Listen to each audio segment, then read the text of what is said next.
Yo, yo, what it do?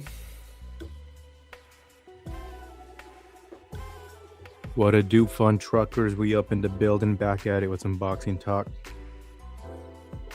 Back at it.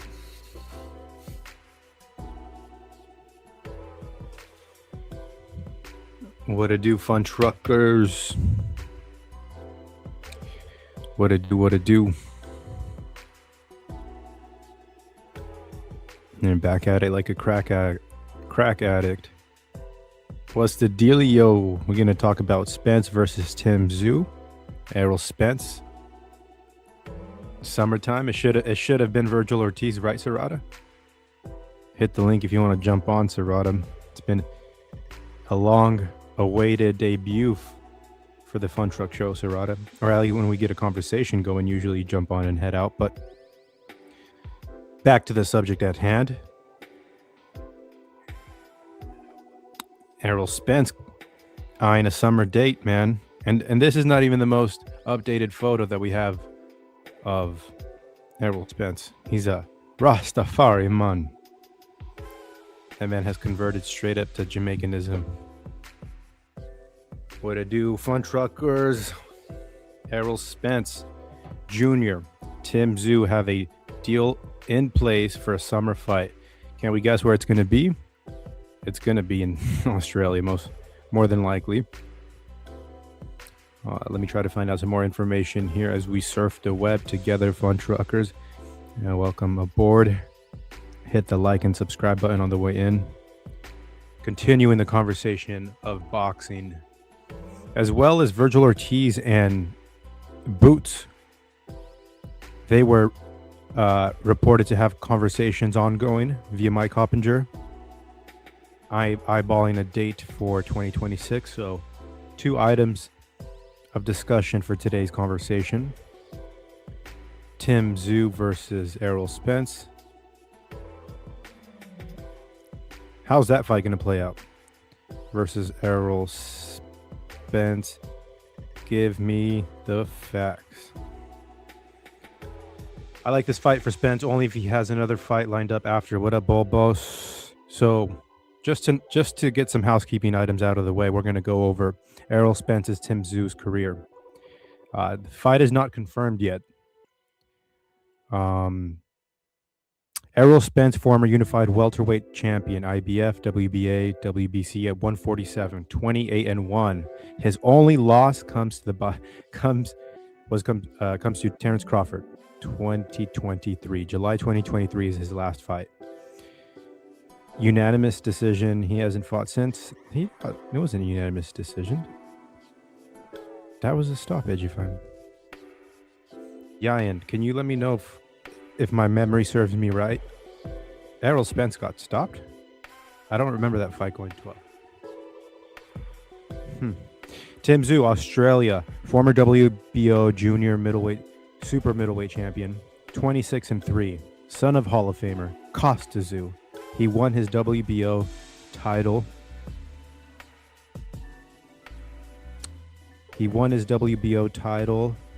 In 2023, but lost it to Sebastian Fondura. Followed by other setbacks, he bounced back with a win in December 2025 against Anthony Velasquez. He's 31 years old. Multiple reliable sources. The Ring Magazine, My Coppinger, Fox Sports, Australia, Boxing Scene, etc. confirmed the deal is in place for Spence versus Tszyu this summer 2026, likely June or August. Tszyu is expected to have a tune-up warm-up fight first, potentially late March in Australia. Well, we know how that tune-up's going to go. Golly, you guys heard it. Tszyu's supposed to have a tune-up warm-up fight, potentially late March. Now it's a wrap, boys. That's a wrap. We're not going to get this fight. Tszyu's going to shit the bed. You guys heard it here first. Tim Tszyu's going to shit the bed. Glad I'm finding this information out with you guys so we can chop it up. At the weight class, it's reported to be at super welterweight, 154 pounds. The location is not confirmed. Possibilities include Las Vegas, Dallas, or Australia, based on reports. This matchup had been discussed for years, some contentious history between them. It's been a big comeback test for Spence after his long absence and high-profile fight. For Tszyu after recent losses. I bet there won't be no tune-up. Shit.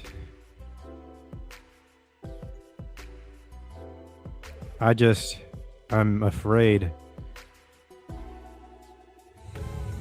And subject lines. Yeah, I'm afraid that. What's up, Washington? Washington in the building. Jaron Ennis versus I can't talk right. Jaron Ennis versus Virgil Ortiz must watch fight. I swear to God, if they don't make that fight this year, I don't ever want to hear both of their names again. April is around the corner. April is around the corner, and no fight has been lined up for Tim Tszyu. Yayan Bot says Figueroa or Carrington Bulbos. Come on, man.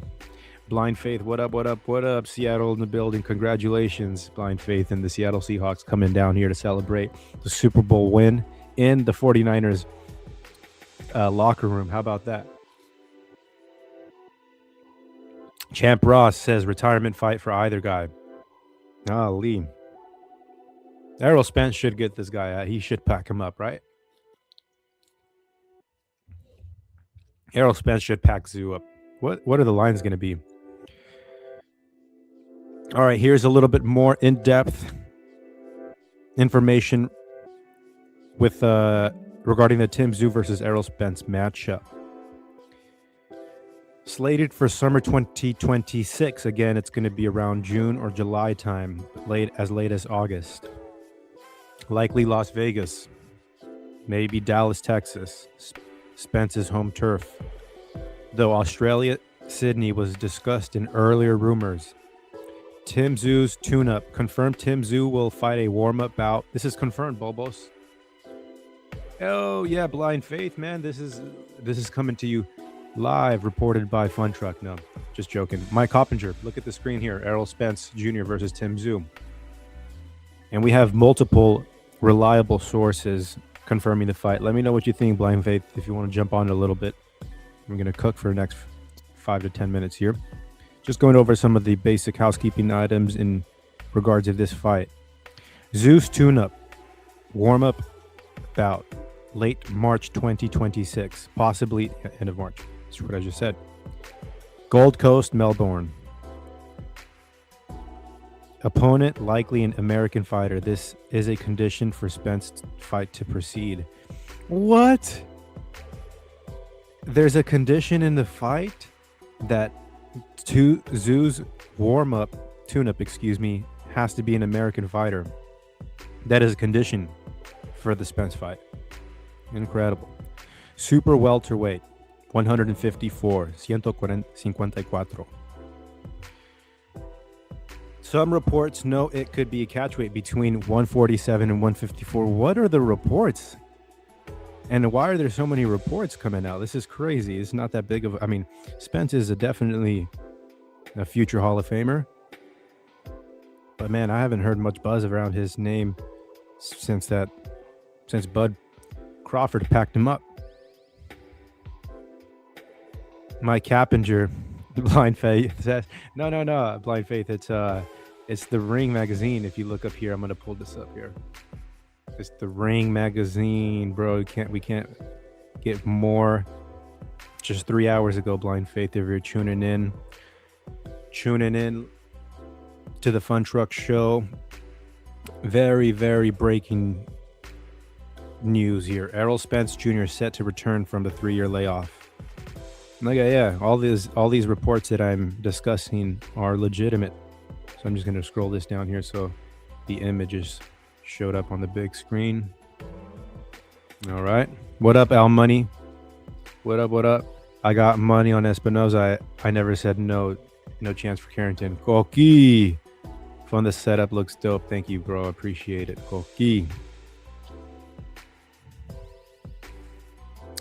154. Errol Spence, 28-1. Why this fight? It's a high-profile return. Let's be honest. This is the easiest fight for Spence. with a notable name. Boxing is picking up 2026. Let's go. Almoni, what do you think about this fight? Do you think this is the easiest opponent for a Spence return? Tszyu is wouldn't consider him a warm up. He's definitely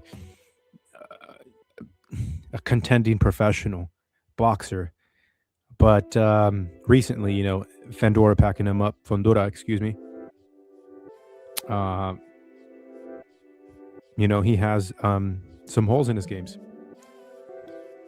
Bubble says Robert Garcia Boxing Academy undefeated in 2026. What up, Josue? How we doing? What's good, Fun Truck? How you doing, Doc? Big chillin' here, breaking the news. Errol Spence versus Tim Tszyu. What do you think about it? Errol Spence versus Tim Tszyu. Shit. I got Errol Spence, low-key. Shit. Yeah, Errol Spence should win. I wonder what the betting line's going to open up at. Just ask AI. I was like, I just hopped in, dog, because, man, I'm not going to say I'm having a bad day, because I ain't even going to let shit get to me. But, I was like, you know what? Let me hop on Fun Truck panel. I'm going to be here in the bag. I'm going to be quiet until I got something to say, regarding the boxing talk. But I'll be here, brother. Sure, bro. Always welcome. Yeah, man. Get it out with some boxing talk. It's funny that you bring that up, bro, because when I'm having bad days at work, I don't even think about it twice when I start talking boxing on panels. So, you're always welcome to shoot the shit up here. What up, Blind Faith? What up? How you? Good. Just covering the breaking news: Errol Spence versus Tim Tszyu, and we actually might have Virgil Ortiz versus Boots Ennis. That's going to be discussed next in about 30 minutes. Spence versus this is fuck Bulbos. That better be fucking a troll. Let's have some respect. Come on, bro. Yeah, so that's what we're going to talk about next, but I just want to still cover the return of Errol Spence Jr. summer fight. Why is that so long away? I mean, you're just going to have your name in the boxing conversation for half a year? This is February that we're in now. So if you're going to line up a late summer, as late as August, February, March, April, June, July, 4 months or so. Okay, not too bad, but still, it's not around the corner, man. The buzz might die down. So I think it's obvious that Errol Spence Jr. will be the betting favorite. Oh, whoa, I say that it's obvious, and that's just in Fun Truck's head, but Tim Tszyu is expected to be the favorite when the line drops. Sources like heavy.com say, while odds haven't been released, Tim Tszyu will likely be favored in December. Whoa. Lance Mayer. Whoa. Tim Tszyu, younger, 31 versus Spence, 35. He's going to be 36 by the time he fights. Tim Tszyu is more active, although he fought in December 2025, so just a couple, just 2 months ago. Plus, a March 2026 tune-up confirmed. Yeah, man, he's going to be more active. He'll have 3 fights within the calendar year at 154. Spence has a 3-year layoff. But still, to have Spence as the underdog, that's going to be a good bet. Favorite not by much, I reckon. When did you travel to Australia, Bubbles, and pick up some fucking some Australian slang? So the line is expected to drop 4 to 8 weeks before the fight. Golly, the fight's targeted for summer 2026 again, as late as August. Yeah, but I'll open it up. All right. Smoke. What's good? What do we think about the fight, Spence versus Tim Tszyu? Good fight. Depending on who is Spence corner. Ooh, who is not Derek James? No. Dang. What do you think of the idea of Spence being an underdog? It's reported that Tszyu will likely be the favorite because he's younger and more active. That's the only reason. Yeah. Well, that and you know what we last seen from Errol, but I heard he's supposed to be with Brad, man. I don't know. This is a make or break for him. Does he keep fighting or does he don't? Yeah, prayers go out to round one. All you fun truckers, make sure that we head over to his channel once round one gets the GoFundMe up. Round one is a YouTube boxing panel. YouTube boxing channel, and he lost his daughter last night. 27-year-old daughter, and he put out a video this. Yeah, he put out a video this morning, and he said he just wanted to come. He did a 9-minute video, man, and I shed a tear. I'm not gonna lie. Listening into his voice just after his daughter's death, we're gonna be wishing him, prayers and condolences to his family, because that's something that I can't fathom. He's a father, so yeah, that's crazy. That's crazy, dog. I feel bad for that. For round one, homie. Like that, technically, his daughter was my age, but damn, that's fucked up. Like a young person, it's what a tragedy, homie. Salute to my boy round one. My condolences to you and your family, brother. Hope everything is good. Nah, yeah, for it, man. Shit, man. My 23-year-old in the hospital right now. It hurt because I'm in New York. She in DC. Just had surgery, so yeah, I already know, man. Yeah, but we as a boxing community, man. Well, prayers to you, Smoke, and your family as well. Hey, CT, that's crazy, dog. I feel like a lot of us, like boxing fans, that we have like some tough lives out here. Like I feel like a lot of us got a lot of like shit going on, and I feel like boxing is like a getaway for us, because I don't know, dog. I mean, for me, like I not as much lately, but like I used to have a lot of like conflicts in my life, so boxing was like a getaway, and like YouTube boxing, like that's what it provided for me, type of shit.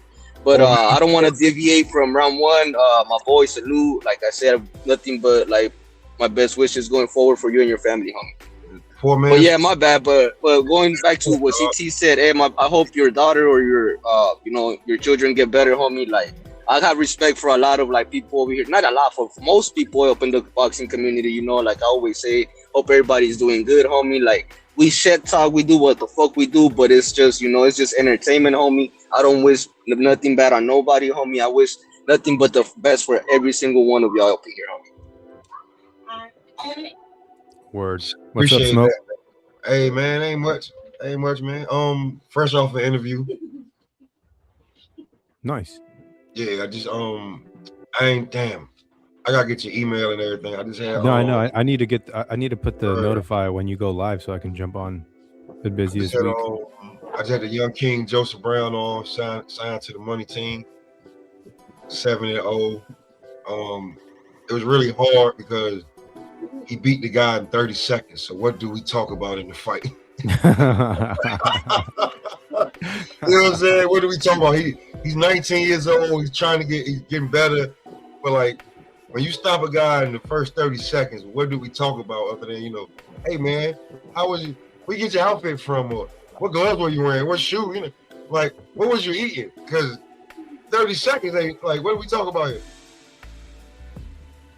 And the guy what did he see though? In those 30, what did he see? Like in the fight? What did he see? What, as far as like, did he watch the fighter? Did he know him? Yeah, I mean, but nothing. He just like, the guy had 40 fights. He was a tough, durable guy. He thought he was gonna be able to get some work in. And the guy was like, hell no, after 30 seconds. Got dropped twice, and the second time he said, nah, I'm good. Body shot? Yeah, he was body shot, man. Where's this shit at, man? I'm gonna put the link in for Fun Truck. It was on the channel, like nothing real crazy that ain't nobody gotta be worrying about shit like that. Yeah, prayers out to round one of his family. You can see the shit. For sure. Smoke, all Fun Truckers that are listening. Smoke has a channel. If you guys want to, he does boxing. He does a little bit of football and basketball. Go over to his channel. Tell him to drop it in the Discord. Oh yes, Smoke. I got But Yeah, yeah, here Virgil But Ortiz salute and versus. blessings and prayers up to round one. Oh I don't man, personally yeah. know him I don't from want to. I don't Memphis, want to talk but as a about it for more father, than bro, like as five a minutes. Cause father, like sorry, man, go ahead. you know, You're a father, Blind Faith. I didn't know that. I just wish the best to him and everything he's going through, man. Just him and his family and everything, bro. As a father, man, man, I just wish the best for him and blessings and prayers up to him and his family. Hey, Fun Truck, Yeah. I put the link in the private chat. Now let me find, because I don't want you to be looking there forever. Hold on. I'm gonna give you the time. Edwin is Edwin's strong man, and I had a little bit of a battle, like, you know, why make the death of your daughter so public? But again, he said it in the 9-minute video that he seems closer to his boxing community more than his friends in actual in family in real life, and I can attest to that, man. Like, legitimately, I think as you guys as friends, you know, we're on the panels like 3 hours a day at times, bullshitting, talking, telling most, you know what I'm saying, deepest stories. Yeah, we're all trying to help. We're all trying to big up Marco. We're all trying to help each other through. You know, some of us are.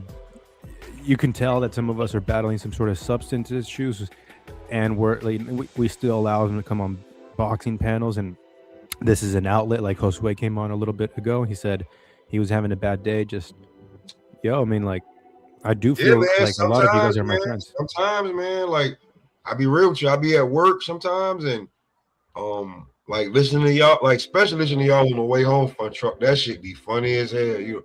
I got a 20-minute ride home. It's cold as hell. Listening to y'all sometimes be funny as hell on the way home before I jump on the panel.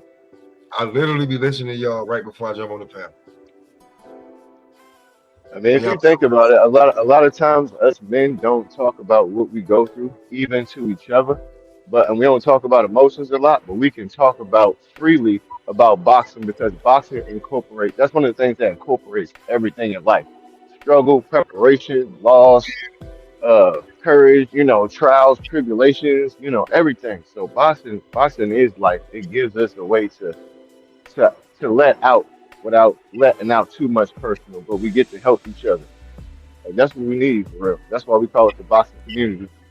Oh yeah, and it's a community for sure. Like I said, we're on yesterday. Marco was live for like 9 hours, you know, and shit. If you're on a panel for more than 2 hours, like you really get to know some of the people that are up here. So that's why we feel so. You know, I mean, I'm not saying like I'm devastated by the death, but I definitely feel for round one. And it sucks, man. You never really want anybody to go through that. So, hey, Fun Truck, let me tell you something. There's a guy that I know personally. He create content and everything. When I did my little 6-month vacation in the county, he wouldn't pick up the phone. But my boy Southern T, all the way down to Memphis, that I've never personally met, picked up the phone for me. Just, know what I'm saying? You know what I'm saying? Picked up the phone. Even let me make bets. You know what I'm saying? Make me some bread during the March Madness. You know what I'm saying? If Carolina would have won, I'd have been up. But you know, I poked around and we lost the championship game. I think it was to Villanova that year that I was locked up. That's back when I think when Brunson was there. So just saying, bro, like this YouTube boxing community, like, again, I know, like, bro, before I went and did that 6 month, Just Do, Knockout, like, you know what I'm saying? A lot of guys, their channels are popping right now. When I came back home, instead of rocking with them, I rock with guys that I personally knew, and that shit ain't even work. Smell me? You know what I'm saying? I'd have been monetized messing with them because they already had the plan and the plug for me when I came home. But trying to be loyal to the wrong people, you know what I'm saying? That's why when you say that YouTube boxing community, like, yeah, man, because guys it's all authentic up here once you know what I'm saying? Then when you meet, it is what it is. So I get what he's talking about. He felt comfortable up here. Let people know. Yeah, I mean, because this accident happened overnight. But yeah, just to wrap up this conversation, Al Money says that's what's so cool about the sport of boxing. It brings us all from different places together, Facts. and that's your truth. Yeah. Okay, yeah. So Fun Truck, go to 1 minute 38 seconds. In your video here. Yeah, on the link. Go to 1 minute 38 seconds. Okay. And then you tell me, then y'all can tell me what he saw, and then what I was supposed to talk about for a good 30-45 minute interview. Like, I mean, I know him. Luckily, I got to speak to his dad and his mom, so that's different. You don't get to speak to the fighter's parents in the interview, so that was really cool. A Champ Ross says, "What do you think about Albert Bell and Body possible fight?" I thought Body had a fight lined up already. I don't think Lucas Body gonna take the fight. He gonna wait for that Floyd Schofield kid Austin call and take that fight. He don't want that smoke with Albert Bell, man. Respectfully, like my man on Ugly Money say, respectfully. Yeah, Clarissa says, aside from my spouse, kid, and parents, I do not get along with family. I hang out, talk boxing more than anything. And people outside channels know nothing or care about boxing. Yeah, we don't care. I don't care about if you cheated on this person, or you cheat on your taxes, if you crashed the car, you hit somebody. But I don't care. We talking boxing and it's fun. Let's go, because this is a broke man sport over here. And if you love this shit, some way down you broken, and you just, what I'm saying? It is what it is. I thought Body had a fight already. Shit, I never really thought about it like that, Smoke, but I totally agree with you, dog. What's the timestamp, Smoke? 1 minute 38 seconds. It's right before the bell rang. Hey, that's look. You can only love it to get in there and have somebody punch on you. You can only love it to go back and then have somebody else punch on you and go back and have somebody. You can only love it, and that's why it's about the community, and that's why one thing I love about it is when you come on here, you don't have to see the person. You can see them by what they say, how they talk, what they give, and you can't hide up here. Once you come on these channels, you can't hide. People up here love it. They're gonna know if you start lying and making up stuff, they're gonna check you. You can't come up here and be somebody else. You either come in here all day or just gonna get it close. Period. Hey, Faith. Here's the thing too, Fun Truck. The kid I interviewed that you bought to watch. Hang on. So I got the long video up here, and I think you have a timestamp wrong because 1 minute is not. No. I'm sorry. 1 hour 38. Gotcha. 1 hour. 1 hour and 38 minutes. 1 hour 38 seconds. Gotcha. All right. Now, if I'm not mistaken, yeah, it says 1 hour is 1 hour.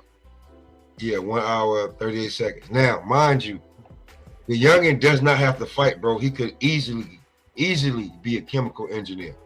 Easily be a chemical engineer. Like Fundora's going to Harvard, man. You see what I'm saying? Like, bro, he likes to punt. Like, listen, his dad just told me. Yeah, his dad told me. That's Joseph right there. His dad was like, yo, he said Joseph is a mixed martial artist that's boxing part-time. Oh, dude, they fucking pulled his Uber driver out of a car this morning. They gave him a straight Lyft driver.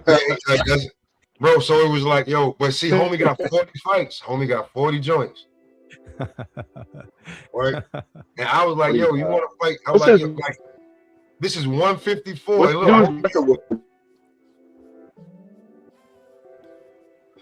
listen, and yo, the kid only 19, and like this the guy you want to put in front of. This is who said yes. There's a lot of guys ain't, and yo, damn, I hope he got paid well. Bro, it's a money team. Watch the karate move step right. Watch the karate move step that he does right before he fight. This is the sad side of boxing. I know the guy's got 40 fights, but he's been paid 40 times. Like, oh gosh, the way he's Yeah, so it was like this, just to see. He just went out there and just like really beat the shit out of this dude. Wasn't really nothing. So he's an up and comer. Where's he from again? Canada. Oh, he's not even American. Smoke, you made me bring up a fucking Canadian guy. Bro. I'm just joking. Bro, Shout out to Smoke. He just got done with an interview with this fighter that we have. But listen, he's the reason that Rolly beat Ryan. Oh yeah, I remember you saying something like that. He's the reason that Rolly beat Ryan.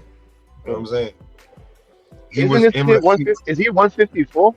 Yeah. He's 154, right? He's only see look body shot already not like goddamn. Man, he looked like he fighting Jelly Bean. That dude that can't fight. What's up, Washington? Hey, bro. Bro, you know. No. This is the part of boxing you need. See, look. Like oh this, he's 7. This was his 7th professional. Oh my god. Boxing match. Like, yo, I can't be sitting here playing around with you. You know what I'm saying? I'm 19 going on 20. Y'all put me in there with this fat motherfucker. Watch this. You know what I'm saying? That's what he did. Like, sometimes we be like, man, you gotta get him out of there. All right, cool. You know? What he say? He worked the body, huh? It worked the bro. His dad said they love body shots. What? How tall is the kid? How tall is that kid? 6'4". Oh my god. 6'4". You know what I'm saying? He ain't even got his man strip yet. Look, they stopped the fight. Okay. No, look, he had to run around the ring just to make sure, like, to burn some energy. Nothing left. Like, what do you talk about off of that? What did you learn? Clarissa says they put him up there with Lance. Yeah, like, what did you learn about that? Like, you beat the shit out of him. What did he learn? No, shout out. Yeah, they got to give him way better competition because that wasn't nothing. That was something. You see how he whooped him with a body shot? That's what he learned. How to beat somebody with a body shot. He already knew that because he wouldn't know. What I'm saying is, like, he wasn't challenged. The dude didn't challenge him mentally. He went in there to have a fight, and the dude didn't chat. He just let him beat him up. Basically, that was a sparring match. Yeah, he didn't, like, bro. Like I'm telling you, the kid gets straight A's and everything, bro. Like, this boxing shit, he loved to punch and kick and slam and choke people out. Like, he really different. Like, that's them dangerous people right there. You gotta watch him. He is, like, in combat sports, he is 74-0. When it comes to like K1, judo, like mixed martial arts all together, he is 74-0 with his boxing record, and he's 19. See, that's the kind of people that the CIA be looking for, right there. They want smart killers. They want to be the first. They want to be the first boxer that possibly could become champion to go into MMA, UFC, and become champion. He wants to be that within the next 5 to 6 years. Mind you, that would be history, bro. That's what they want to do. And he signed to the who? The Money Team. Money Team. Shout out Smoke again. He's got that boxing channel and Smoke. I will say this. Everybody that starts with the Money Team usually leave the Money Team and then their career break out once they leave the Money Team. They ain't in no rush, bro. Cause I was like, yo, do you think you should? You can go check the interview out, but I was asking, do you think he should step it up? And they was like, yo, he's 19 years old. We ain't in no rush. Who they put in front of us, they gonna trust. What's his name? Smoke. Joseph Brown. Joseph Brown from Canada. Because that's the Money Team's kind of like that's their blueprint. They did the same thing with Tank. They do the same thing with Hitchens. They did the same thing with Moulton. That's their kind of way.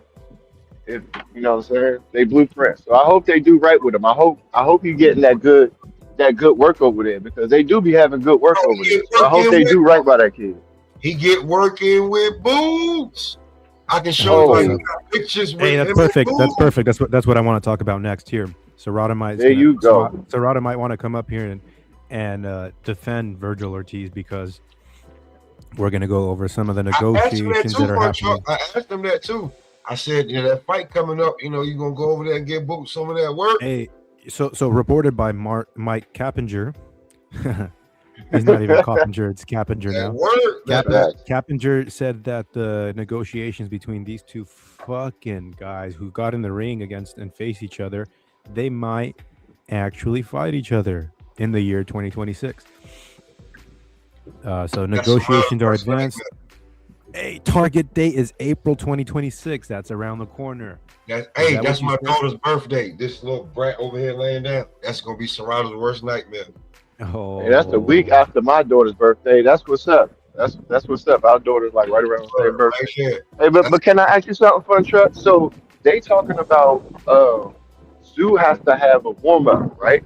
But the fight is aimed for March. So how do you have a warm up, being that it's the middle of January, and then there's no fight for him announced, and Spence has been out 3 years? He's got to have at least 2 warm ups.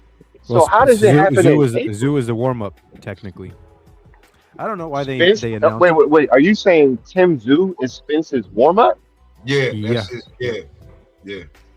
Oh hell no! That's super Mike Coppinger. There's no way that's Errol Spence, bro. Let's not forget. I get it's been some time, but remember, Errol Spence says I don't do tune-ups. Okay, did y'all just see Errol Spence and Roy Jones interview? How they talking? Like they ready? And then Charlo just called out Errol Spence. So what the hell is going on right now? They've been like on the underlining, people don't know. They ain't been cool in a long time. This ain't just happened. They ain't been cool. Like when they both had belts, they wasn't cool then either. They were just playing nice, because they both was with Derrick James. Derrick James was, you got Undisputed, and then at 54, you got Errol Spence at, with 3 belts at welterweight. It looked great for Derrick James, but they haven't been cool in a long time. So right about now, Charlo not with Derrick James nor Errol Spence. So. Oh, okay. There we go. Now I'm pulling up a photo. What the hell? Rastafari, man. Rastafari. I mean, we have been seeing like little posts of Earl saying like, "Oh, I'm in shape. I've been training." We've been seeing that for like a while, but I don't know. I guess we kind of forgot it. So is he really training? Is he really? Is this for real? Or is this just a bunch of Mike Coppinger? This is a fight. Talk? This is a Fight Hype interview posted 2 days ago, and he's okay. Let me know if the audio is coming through. No audio. Okay, I ain't hear it yet. I'll fix that later. But I just wanted to give you guys a look of what the Rastafari man looks like. He's got his dreads. He don't even look like the same guy that fought Crawford. He looks healthy. I'm not gonna lie. Hey, he's cheesing, bro. He does look healthy. He's glowing. He looks healthy. He looked like whatever weight he's walking around, he looks like he's in shape, but he looks healthy. He doesn't look drained. You know what I mean? So man, a 150 if Earl. Hold on. If we get a glimpse of any kind of Earl like a Ugas at 154, and we got to remember this, Earl was constantly. He was one of the guys that. Let's call him one of the PBC horses, right? That PBC was pushing. So he was constantly having to fight. Go into camp, fight. Go into camp, fight. So maybe after all of that, he got to settle down, let his body heal, let his mind heal, 3 years off. And who knows? Maybe Spence is like a whole nother. I'm just saying, you know what I mean? I don't know. But maybe he comes back and we see him tear up 154. Do you think that's a possibility? Spink got a lot of questions to answer. What kind of questions, Washington? Can he take a punch? Yeah, can he take a punch? His stamina, his mind thinking. Can he think faster? Not thinking slow. He just got a lot of questions to answer, and that's what we trying to see. Is he that dog or is he a pussycat? Shit, I And think he's a dog. can I say one more thing, Fun Truck? Because I know you about to Go go ahead. in. Uh, Earl Spence has had a very kind of like his style has been like his style for a long time. And I don't know who you go to, if Roy Jones or I don't know who his trainer is, but I don't know who enhances Earl's style, right? Because I don't know if he's peaked, but we've seen him kind of do the same thing over and over and over. So his adjustments is kind of like go harder. But maybe that was a Derek James thing, but I don't know. I'm just saying, do you think he can be? What do you think he can improve? Maybe what coaches do you think will help him? Did we see Well, the peak of Earl? well, this is the thing. I guess. This is the thing. I think southpaws are also southpaw's worst nightmare. That's why I think the only potential person to beat Shakur is another southpaw. Spence got beat by Crawford, the better southpaw. Spence is a southpaw. I think that before, I mean, he had a close fight with what's his name, rough and tumble Sean Porter. Sean Porter put up a good fight against Bud Crawford as well. But Yes. that was a close fight that he had with Sean Porter. And I hear what you're saying, Blind Faith. That's like his style. He comes out in very traditional, like stab jabs, and I mean his style is unique to him. I don't know if he needs to make a vast improvement. I think that he just confronted a better man in Crawford that night. So I think he packs up Tszyu. I think he packs him up.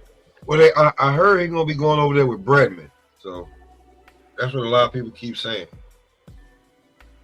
Well, I guess what I'm asking, Fun Truck, is like, what Here's do the you thing. think we've seen? Like, do you think we can make? Who do you think will make add on to what he already? Not. You get what I'm saying? Maybe I'm not wording it right. I hear what you're saying. Who can benefit him as a trainer? It's really tough to say, man. You need to get a lot of insight from the fighter themselves, because you can't just judge it off based of what you see.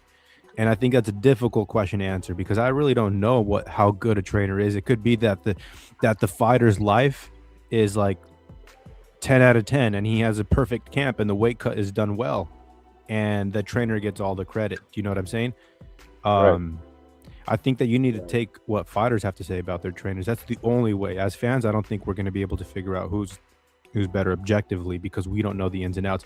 And I'm telling you, as a trainer myself and fighter myself. Well, he would have to figure that one out, because the bad part about it is that he was with Derek James for so long. But, man, when I heard that he owed him $2 million, he didn't want to pay, and that ruined the relationship. It just made me sick. You know, Golovkin and his Abel Sanchez, they had a bad falling out too, man. This is like the same shit, bro, because he was with him since he was a kid. After his dad. Hey, Fun Truck, I wonder, mate, do you think that was a money thing? Do you think he just didn't have the? Do you think 100%, bro? He didn't?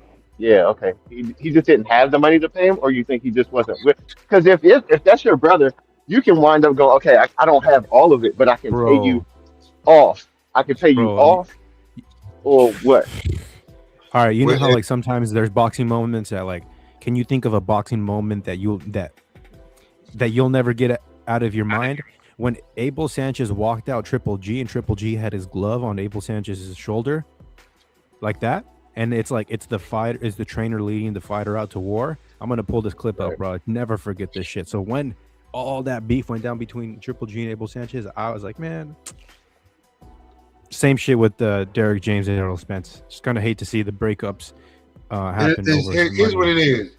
He was Earl was used to giving Derek $400,000 a fight, or somewhere around there, right? It was a certain percentage that Derek got, right? And that's because that's what you was getting.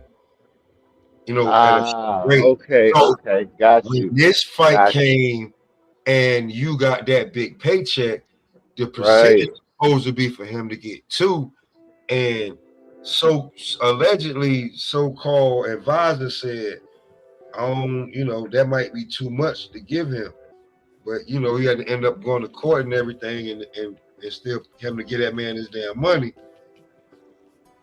It's like, whether you cool with him or not or whatever, bro, that's who that's the deal y'all got. You feel me? That's the deal. That's the deal.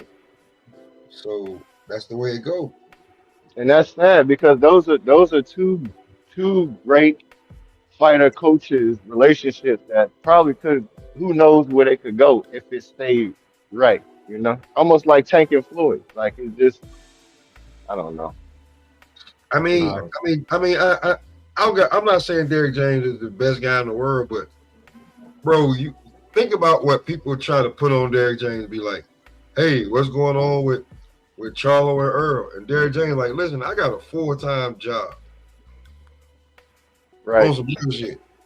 I got a full-time job. Yo, this is what I remember about this fight, man. This is what I remember about fucking like boxing on a Saturday, bro. Like the chills right here. This is Abel Sanchez like holding glove against glove, bro. Like leading the fighter out to war. This is what boxing's about, bro. This is a bond that like you and the trainer have been through the trenches, 6 a.m. runs, fucking late sparring sessions, dieting, and here is Abel Sanchez walking out Triple G. Like this is iconic for me right here. One of my favorite boxing memories. Never forget this right and here. They broke up because of what? What they break up because? Money. One of my favorite boxing memories of all time right here. I'll never forget this. Which fight was it? This was Canelo versus Triple G 2. And here's Abel Sanchez walking out Triple G with hand on the glove, man. You can't get Triple closer. G won that first fight. Triple G won that first fight. But yeah, I know. Those are great moments, bro.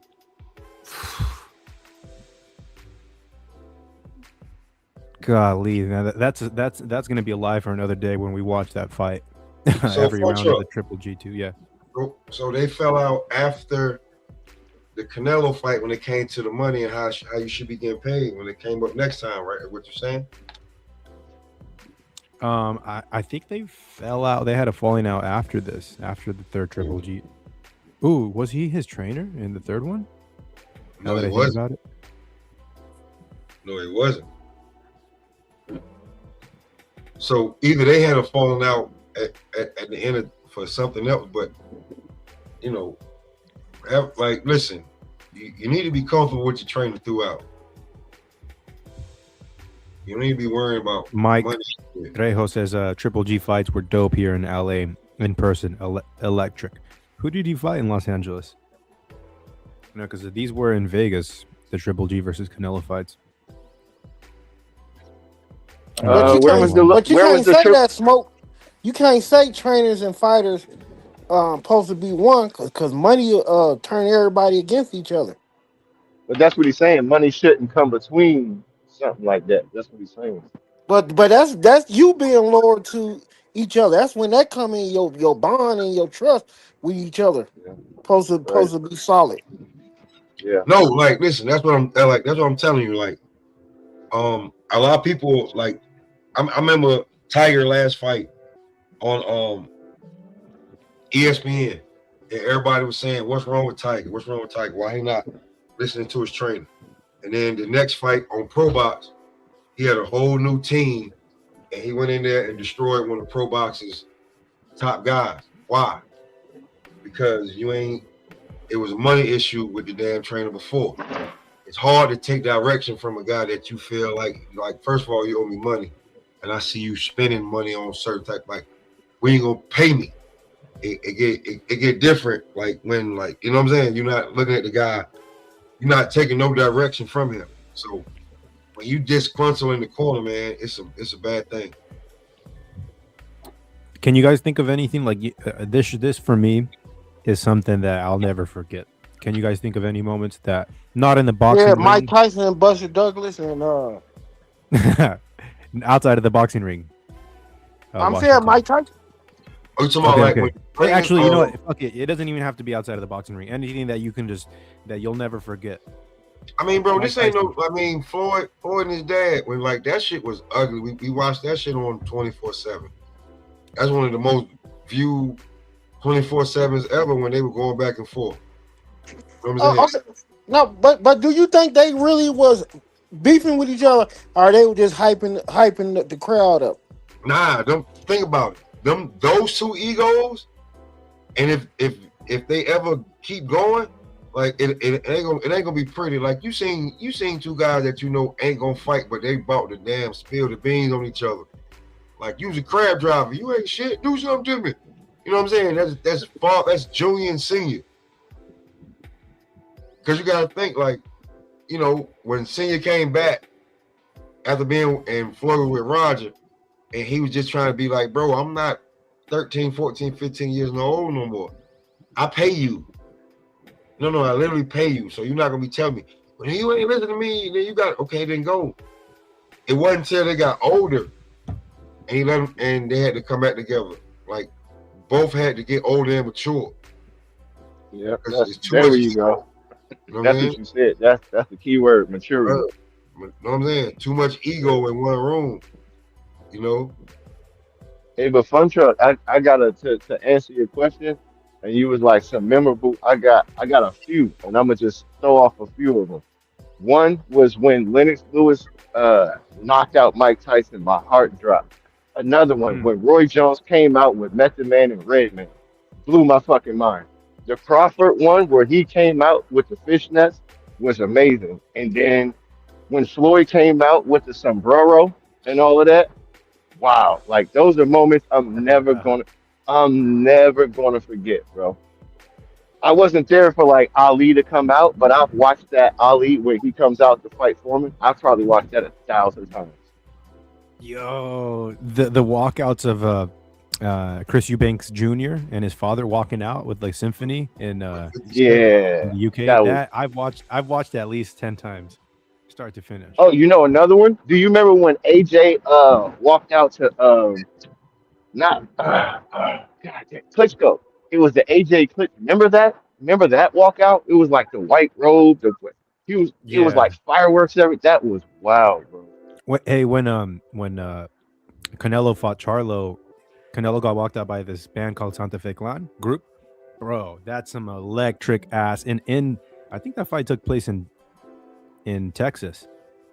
So I'm you already know the fucking shit. Raza was popping off. Let me tell you what was funny when Floyd when they carried Floyd out on the chariot jet when they was holding him up.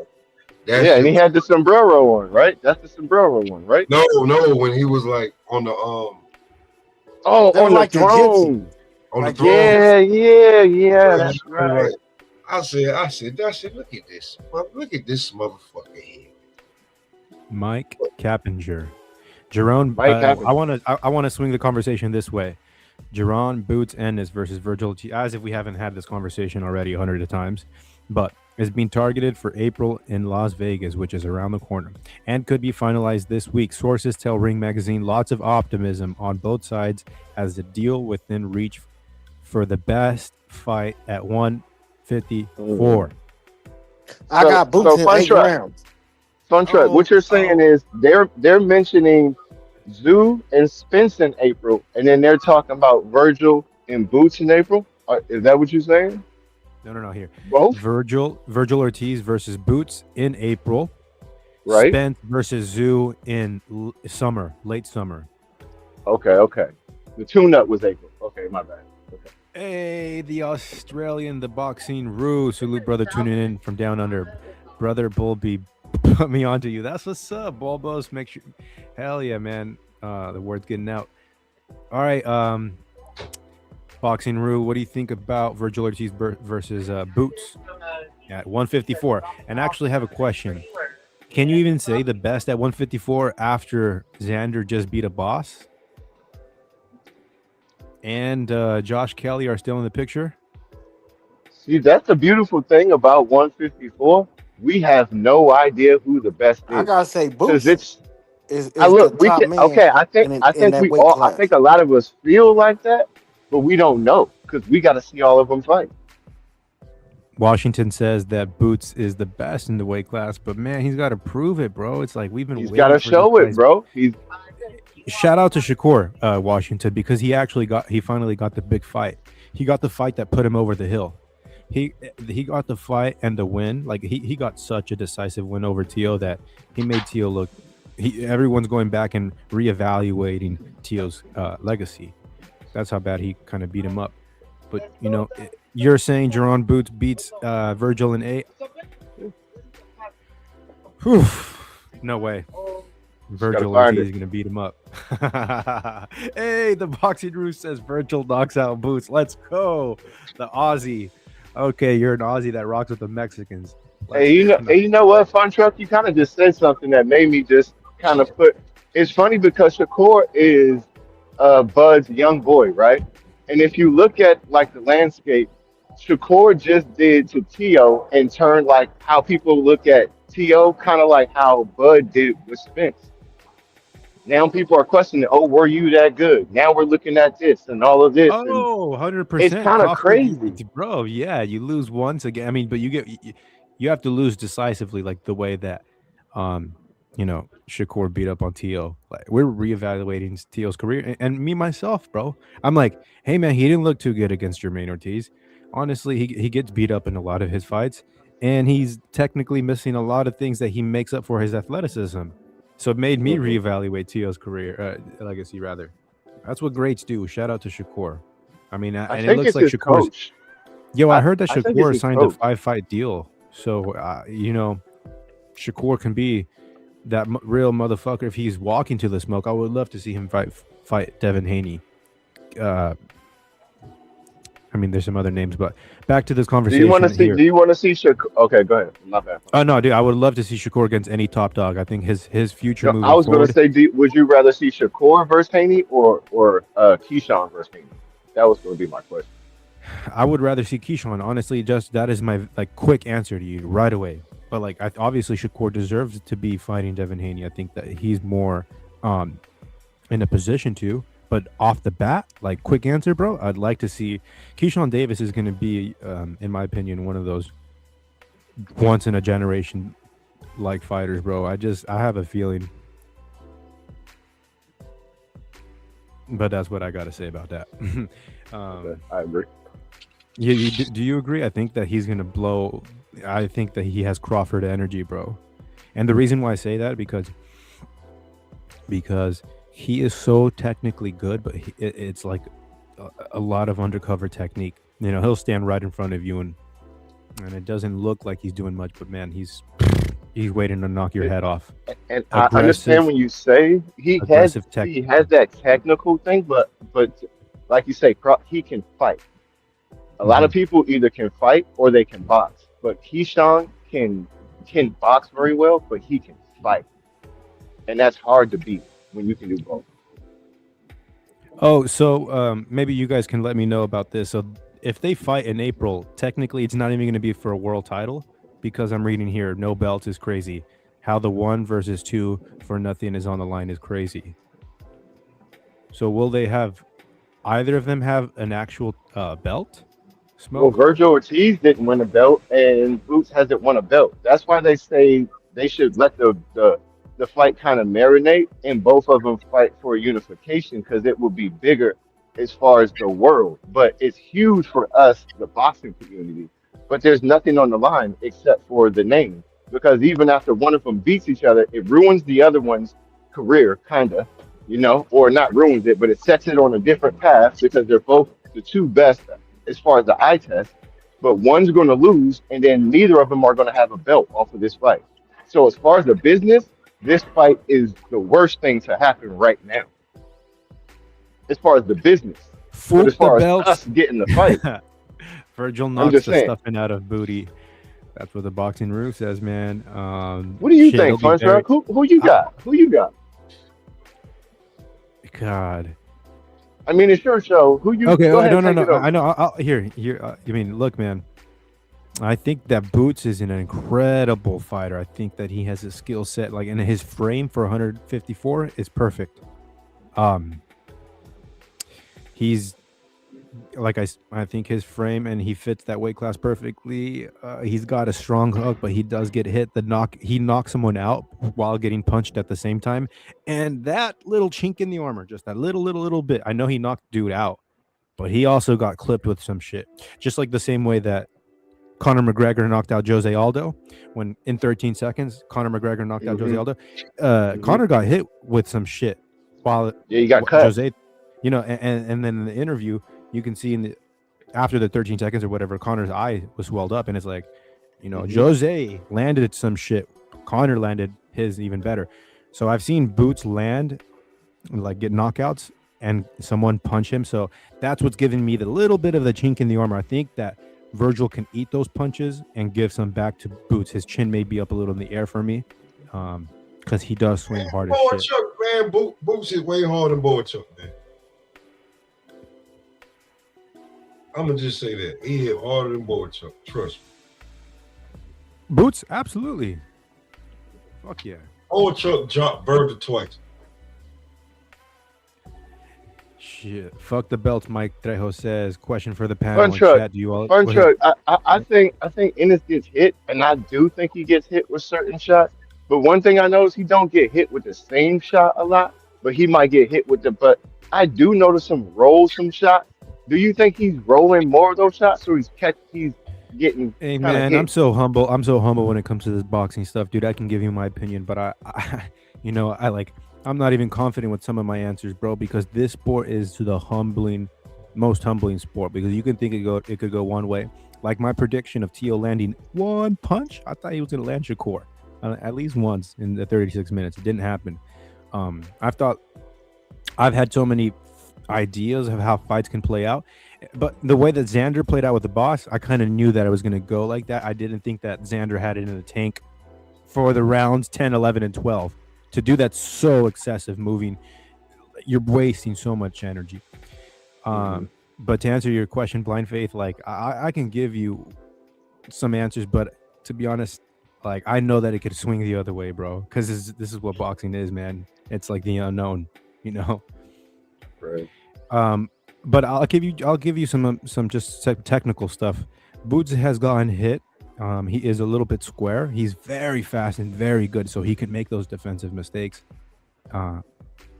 Virgil has this like come forward. He know that he's gonna be in your face, that aggressive style, and he's throwing very, very hard, and you can time that, and it could be to his own detriment.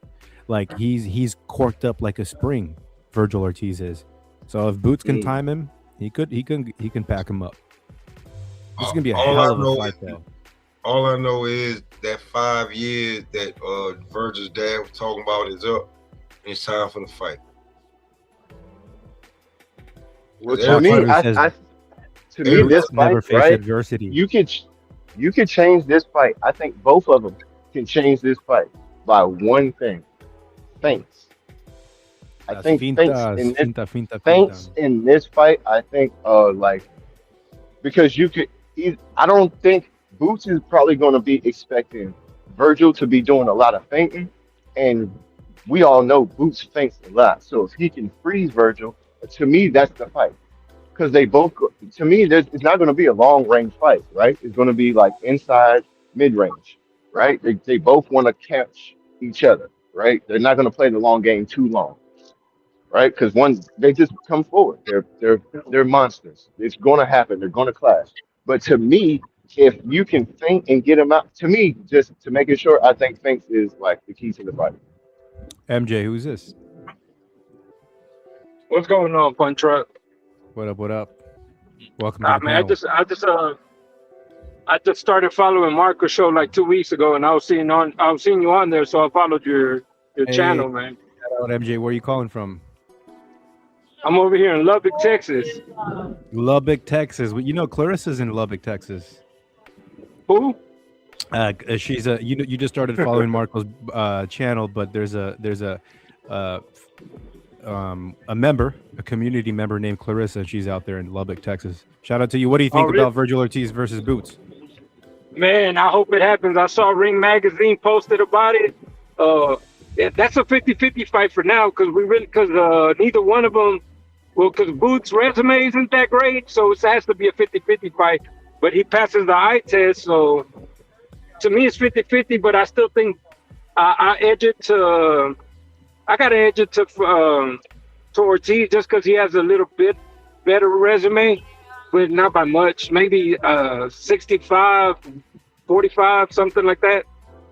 But I don't know.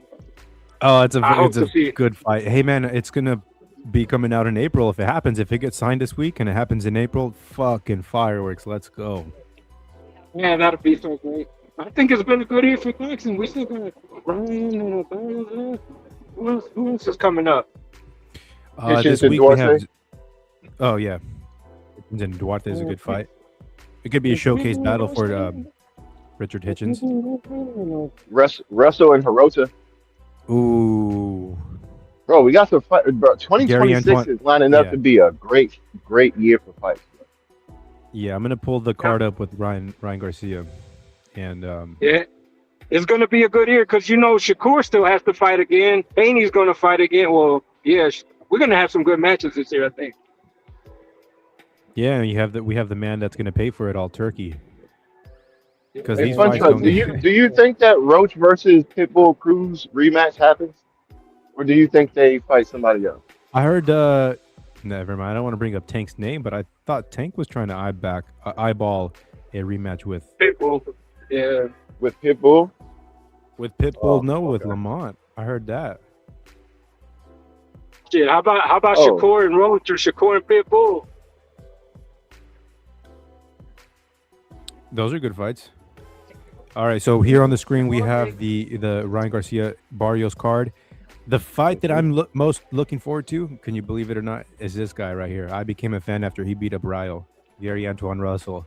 The way that he beat up Ryle is like, like, I don't know, man. I instantly became a Gary Antoine Russell fan, and I think he's gonna smoke Andy Hiroka. Hey, Fun Truck, I think Russell is probably, if Keyshawn leaves 140, I think Russell, outside of Shakur, is probably the toughest match for Hey, anybody. what the heck? Line him up. Keyshawn versus Gary Antoine Russell after he beats up Andy.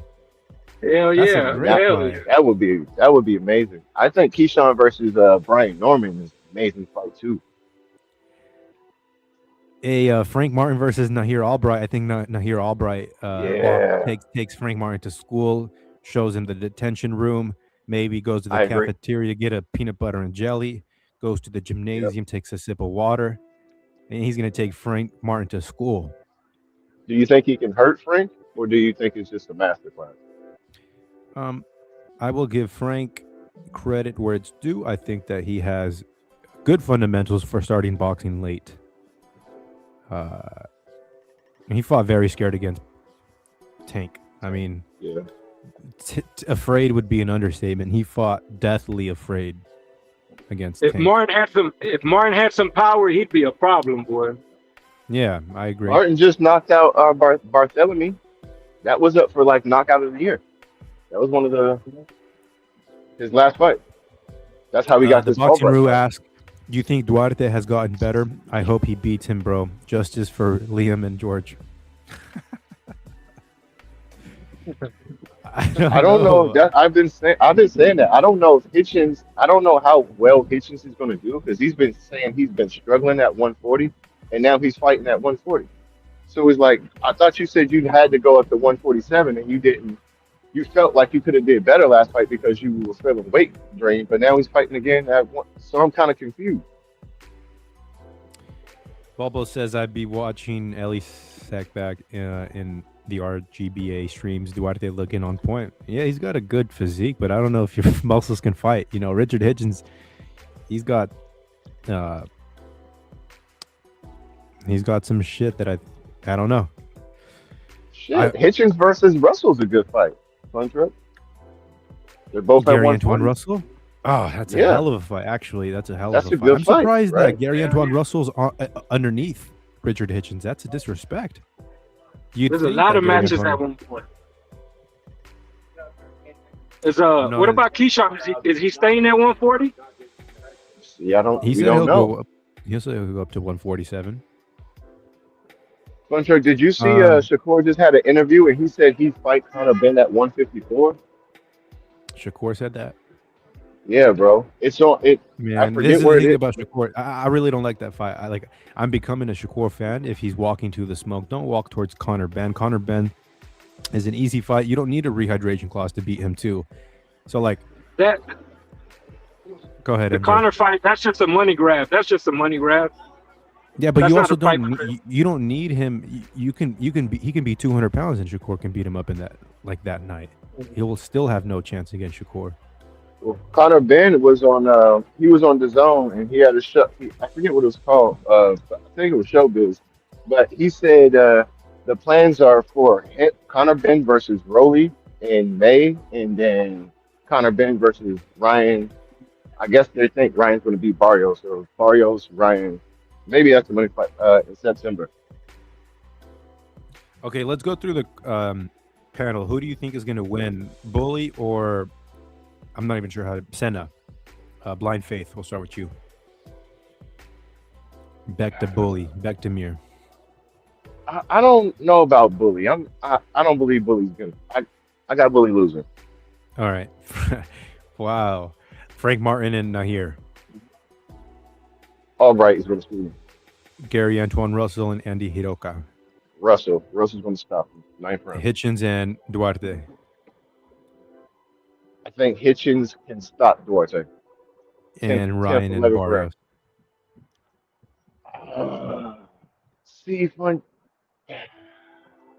I think Barrios pulls it out. I'm not gonna lie. Hey, okay. I got What Barrios. about you, MJ? Bully or Senna? I got to go with Rolly because I know more about Rolly. No. It's Bektemir. Bektemir. Excuse. If you're looking here on the. I still go Rolly. Okay, Frank Martin and Nahir Albright. Martin. Oh shit! Gary Antoine Russell versus Andy Hiroka. Got to go. Oh, Russell. Got to go with Russell. And Hitchens versus Duarte. Damn. That one is hard to call. But I'm gonna go with Hitchens. I think he could get him on decision. Yeah. And the main event. Yeah, by a split. It'll be a split decision. I think it'll be real close. How about the main event? Barrios and Garcia. I don't want to sleep on Barrios, but he should have took out Old Man Pack and he couldn't. So I'm gonna have to go with Ryan Garcia. Hey, fair enough. That's kind of my assessment with Barrios too. Is that I know that Manny Pacquiao is an all-time great, but he was getting to Barrios first in the first 6 rounds, and I feel that Ryan can stop Barrios if he puts some punches together. The only thing that worries me is that Barrios is a little bit taller, actually good amount taller than Ryan, and and that just remains to be the question. Hopefully Ryan doesn't get gunshot. You never know that. He might get gunshot. Man. Don't like to see gun-shy Ryan Garcia. Really don't like to see an aggressive fighter gun-shy that something's up.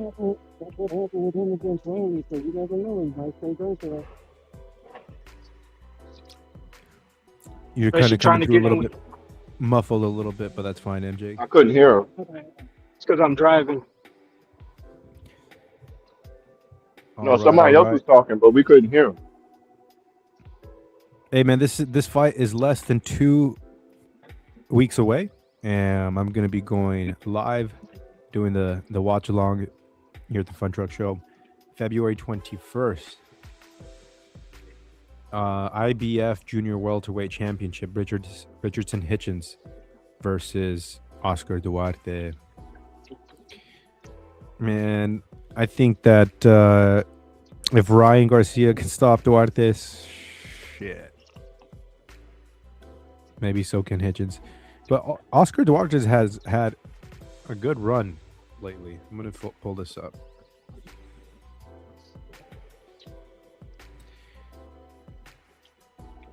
Yeah, I mean, his breakout was Mikey Garcia. We didn't really know about Duarte until Mikey. That's when we really saw, like, oh, okay. But that was the end of Mikey's career, too. So it's kind of hard to, Mikey wasn't into it as much. And I don't know. What a dude from Southern California, FaZe himself. All my fun truckers out there. Hey, fun truckers, hit the like and sub up. Boots versus Virgil Ortiz. What do you think about that? Ooh, my God. Virgil, hey, boy, he got a pair, man.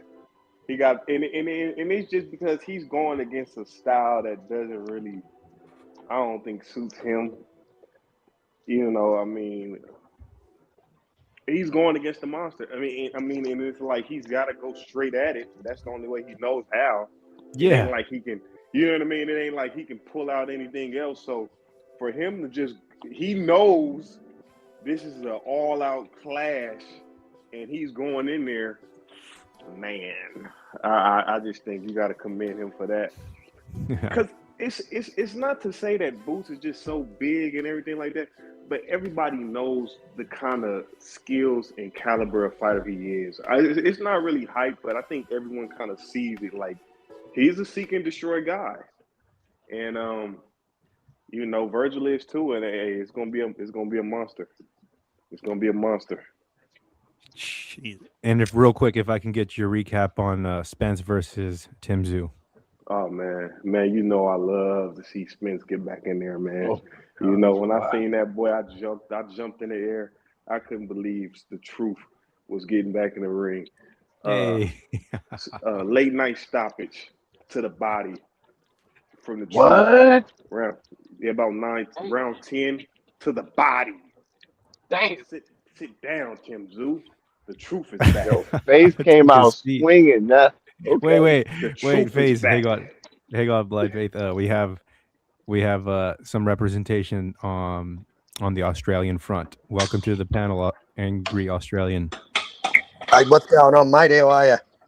What's up? So, Tszyu versus Spence. What do you think?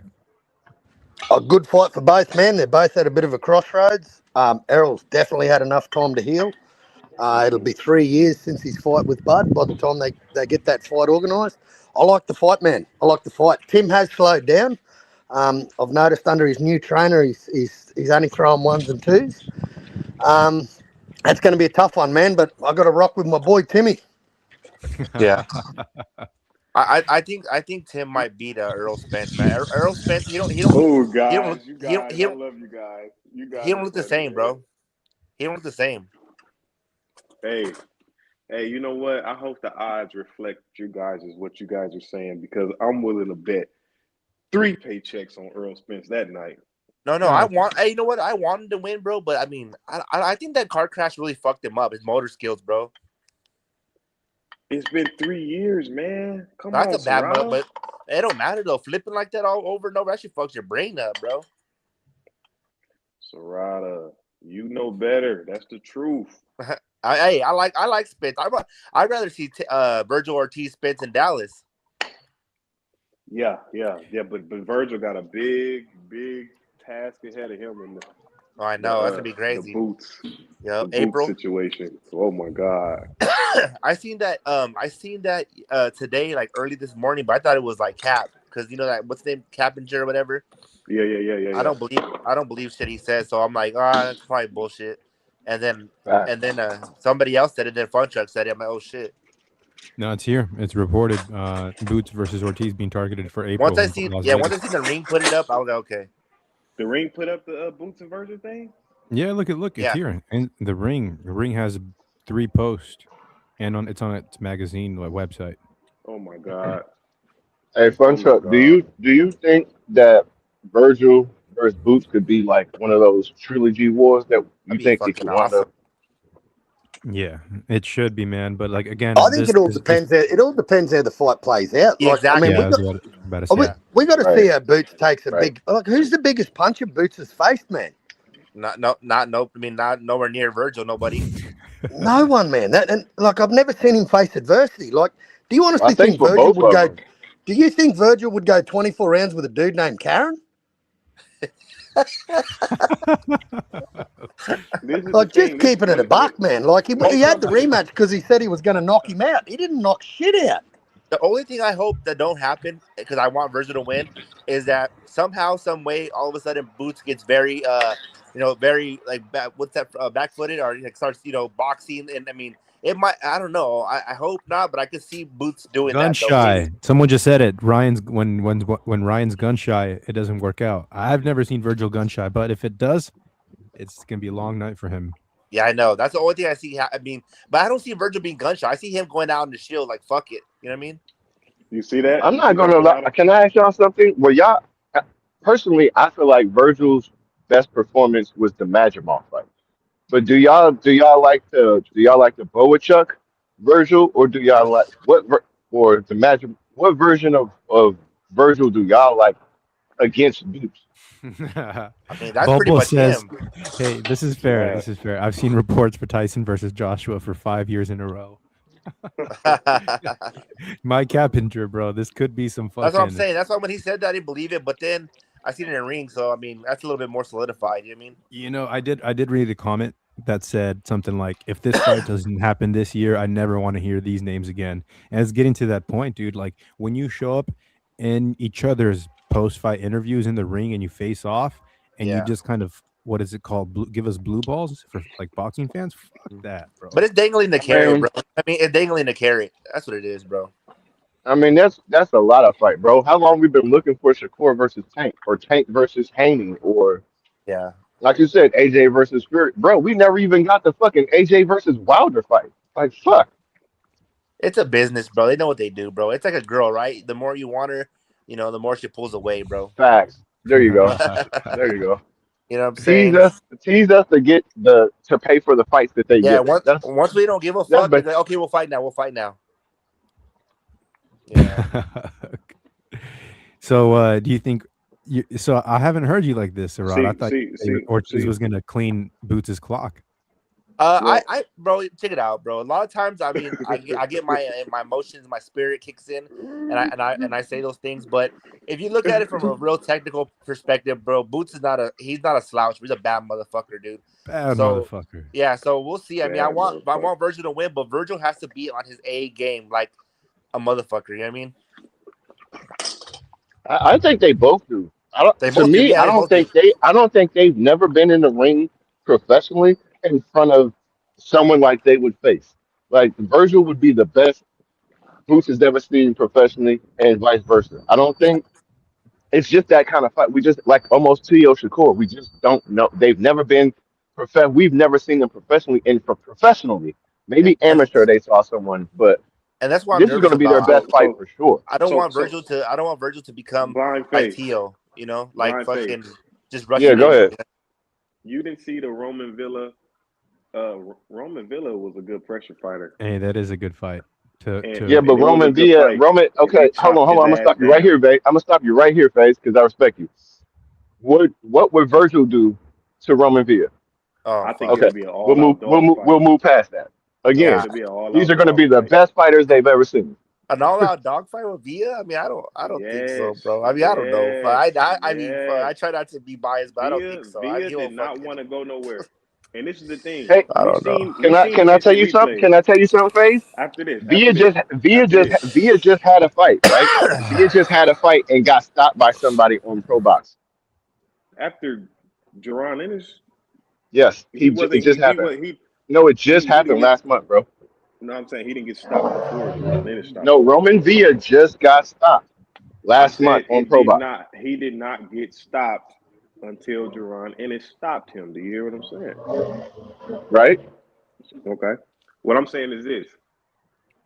The odds say like minus 220 on Boots, plus like 175 on Virgil. That's cool. Everybody think it's close. That's good because that means I can make some money that night. That's all I'm gonna say. That's all I gotta say about that. I'm just saying we have to see it. I believe that, I said I don't think Virgil. I think Virgil will give him a tough fight, maybe the first 4 rounds, if it happens like that. But I just don't think Virgil has the adjustments or the tool bag that Boots has. But we have to see it. Again, we have to see it. But if Virgil hurts Boots, he's going in for the kill. He ain't gonna let that man breathe. So That's one That's what I'm problem saying. We gotta Boots is see it. gonna It's a have. 50-50 until it happens, bro.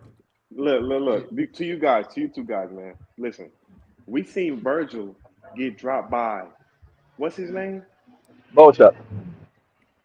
and Boots is hitting like twice that Hang on, velocity, phase. I think quickness. that I'm gonna pull it up because I don't know if I'm talking shit, but I think Virgil Ortiz kind of dropped. It's more of him being off balance. It wasn't like a knockdown. It was a like he was Yeah, so let's see it. Let's aggressive. see it. Let's check it Oh, out. yeah, Let's let's check see it because out. I remember it as like when someone's coming so aggressive towards you, like Inoue has gotten dropped, Bam has gotten dropped.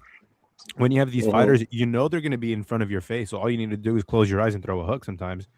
Shit, Right. because these motherfuckers come at you. And So Boachuk was hitting that guy, and that guy wasn't going nowhere. And Boachuk Serrata was hitting says he didn't Madrimov. get dropped. They didn't count it. These cats No, he downplaying got Mexican. two drops. But see, that's what I'm saying. Look, after the first and after the second, let's say it's a push away, right? Nah, bull, What Bo. what They say what are the Wayne puts up. adjustments? What are the adjustments that Virgil makes to? That's why I say to me his best performance is Madrimov because Boachuk is right there. It's easy to kind of just go after him and you know what I'm saying, like. But Madrimov is slicker. You got to go get him. You got to time him. He's moved. To me, that shows me more about Virgil than any other fight. That's why I'm looking at like, okay, if he can get the Madrimov like that and he can move, okay, maybe he can make Boots move a little bit and make him think, make him do. Maybe Virgil has a little bit more than I thought. So you think? Virgil's gonna back Boots up and make him respect what he got going on. I mean, he has to, but you weren't here. You weren't here. You weren't here earlier, right? But I said, Virgil is very basic. Virgil's basic, but to me, he has to. To me, the whole fight is about feints. If Virgil can, for a while, and I've said this again, for the first 4 or 5 rounds, can make this a fight. I think he can catch Boots. Something can happen. He can surprise him because anything can happen. But the longer he's in there with Boots, I think Boots just starts downloading stuff and he's able to make more adjustments. And I don't know if he stops them or edges it out, but I got Ennis winning. So But I you don't saying see it as so just a basically wash. I don't see it as a wash. the way you described it, you saying Virgil got a puncher's chance is what you're saying. Uh, Hey, yeah, you hear it? basically, You're trying to fit the basically, guy kind winning of. fight No, I don't want by to say. saying I he don't want has to a say a puncher's puncher's. I don't want to chance. say a puncher's chance because again, I'm not.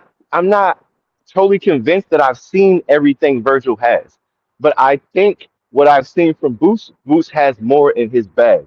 So I think Virgil can make it a fight, but I just think eventually during the fight, as the fight goes, just the time will show, the levels will show, Time and will show. eventually Ennis will just, he would just make those adjustments and kind of show. I don't know if he stops him, but I feel like he can just landslide like that second half Mm. if Ennis can keep the adjustments going. Because again, I think it's a fight of feints and adjustments. Because they've neither been in front of an opponent this good. No matter how good the so people they fought, these are phase, going to if you're be the watching the best screen, opponents. Boots we're has flat watching the hands. two knockdowns right Ooh, here. I think what you he can hit him count with? both as That straight knockdowns. right? Is it straight right? Was it the straight right he hit him with? Let's see. Oh, Yeah. damn.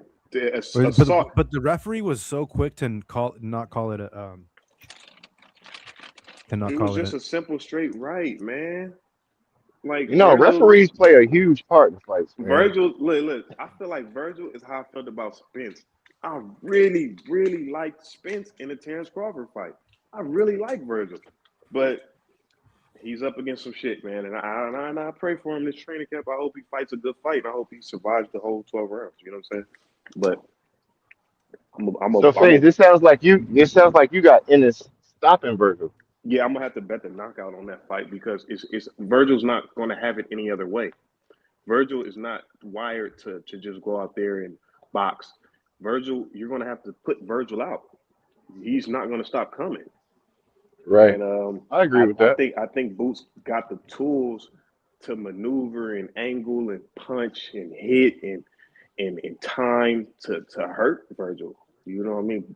Boots a weight bully, man. It ain't even about what Virgil. Boots is big as shit, man. This ain't even like I'm not giving Boots credit for this. I'm not saying Boots is the god of war when if he beats Virgil like everybody else. Like, no. You're gonna have to show me at 160, 168 when the guys are your size. Because Boots gonna come in that motherfucker every bit of 175, 173, I believe. Huge. You got to put some respect on Sergey Boacek's name. That guy's a good fighter. And Virgil. He is a good fighter. He is a good fighter, Truck. So as I'm trying to find some footage of Virgil get knocked down, I just want to share this. Remember when this was circulating the internet here, when a fan gets knocked out cold in the crowd? Well, if you didn't know, you're about to see someone about to get knocked out cold. Boom! Oh. Was that at the Crawford Benavidez fight? No, this is Virgil Ortiz versus Sergey Boacek fight. The guy in the hat gets slept. That happened in the Crawford Benavidez fight.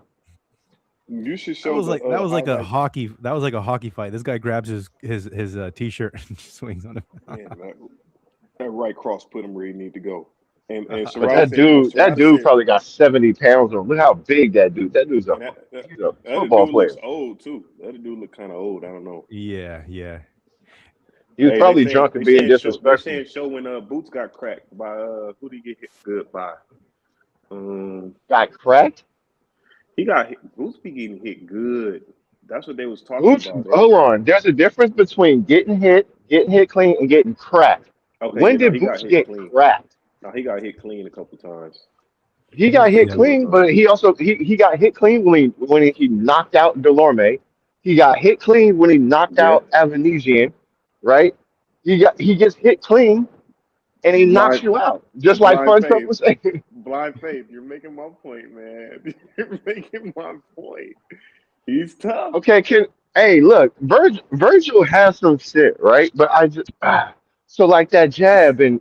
That's Virgil what I keep saying. Virgil got a great jab. Virgil has a great jab.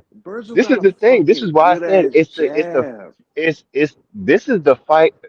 Actually, it's for Virgil. If Virgil can feint and keep his feet with him, he can do a lot. He can make the fight a lot better for himself. And look at the power by this guy, man. One hit, you know. But Virgil can't go in there thinking, okay, I'm just gonna fight with this guy, and he cannot let him just come forward. He cannot let. And then this is the thing. Hold on, this is the thing, y'all. When you fight Ennis, you're not just fighting a southpaw or orthodox fighter. You're fighting both. And that's you're fighting both. I'm happy these odds are close. Fuck, man. I gotta shut up, man, because we on the truck. You know what? And the more I look, my brain says that. My brain says that there's nothing Virgil can do with Boots. My brain tells me there's. Can Virgil? No, we can't. But can Virgil fight him mid range? No. Here, Blind Faith. Here, I think that's. I'll break it down. Okay, go ahead, Chuck. Go ahead, Chuck. I got it pulled up on the big screen here. This is what I remember here, watching this knockout against Lima, and this is the chink in the armor that I see, and it's a very small one. But check this out. I'll put this. Yes, sir. Look at this right here. He gets hit. He got cracked again, and he knocks out Lima with this punch. That is the chink. Can you go back like 3 seconds and play it? A Truck. He gets hit. I keep telling people he gets hit. Like he couldn't get hit by Truck. Crawford like that. This is going to be in real time, so I'm not going to pause it. Okay, slow motion. Here we go. He got straight left hand. Okay, so did he land that clean? Did he land that? Did Lima land that clean, or was he rolling with it? It was clean. It was clean. Okay. But there was a lot of steam off of it because Boots, got to him too. So like that's going to take some. And he slipped. He slipped the first punch and threw his punch and got caught with the second punch. So Boots in the southpaw position threw a strong left to Lima's body. Mm-hmm. This is the counter punch from Lima. 1, To the right? jab, he threw the And jab. then but Boots opens up, bro. Opened Boots is right square. Look at his hand. Look at Boots' offhand. It's nowhere near his face, his guard. Look how Uppercut is far it coming is. from hell. Now That it comes. uppercut is coming from hell on time. You know what I mean? Oh. That uppercut is coming from hell on time. Yeah, that could be And, detriment to. Y'all think Virgil could fight him mid range? Y'all think he fight good mid range? It's gonna be. Yeah, I think he can fight him anywhere. He probably matches up with him. On the inside, I'm at not range. giving him no credit. who's faster? Boots is faster, right? Boots is faster to the target, right? Or is it about the same? I think Boots. To Boots me, I passes think the Boots eye is faster, test. but Boots definitely passes the eye test. bro, he has everything, bro. That's what I'm saying.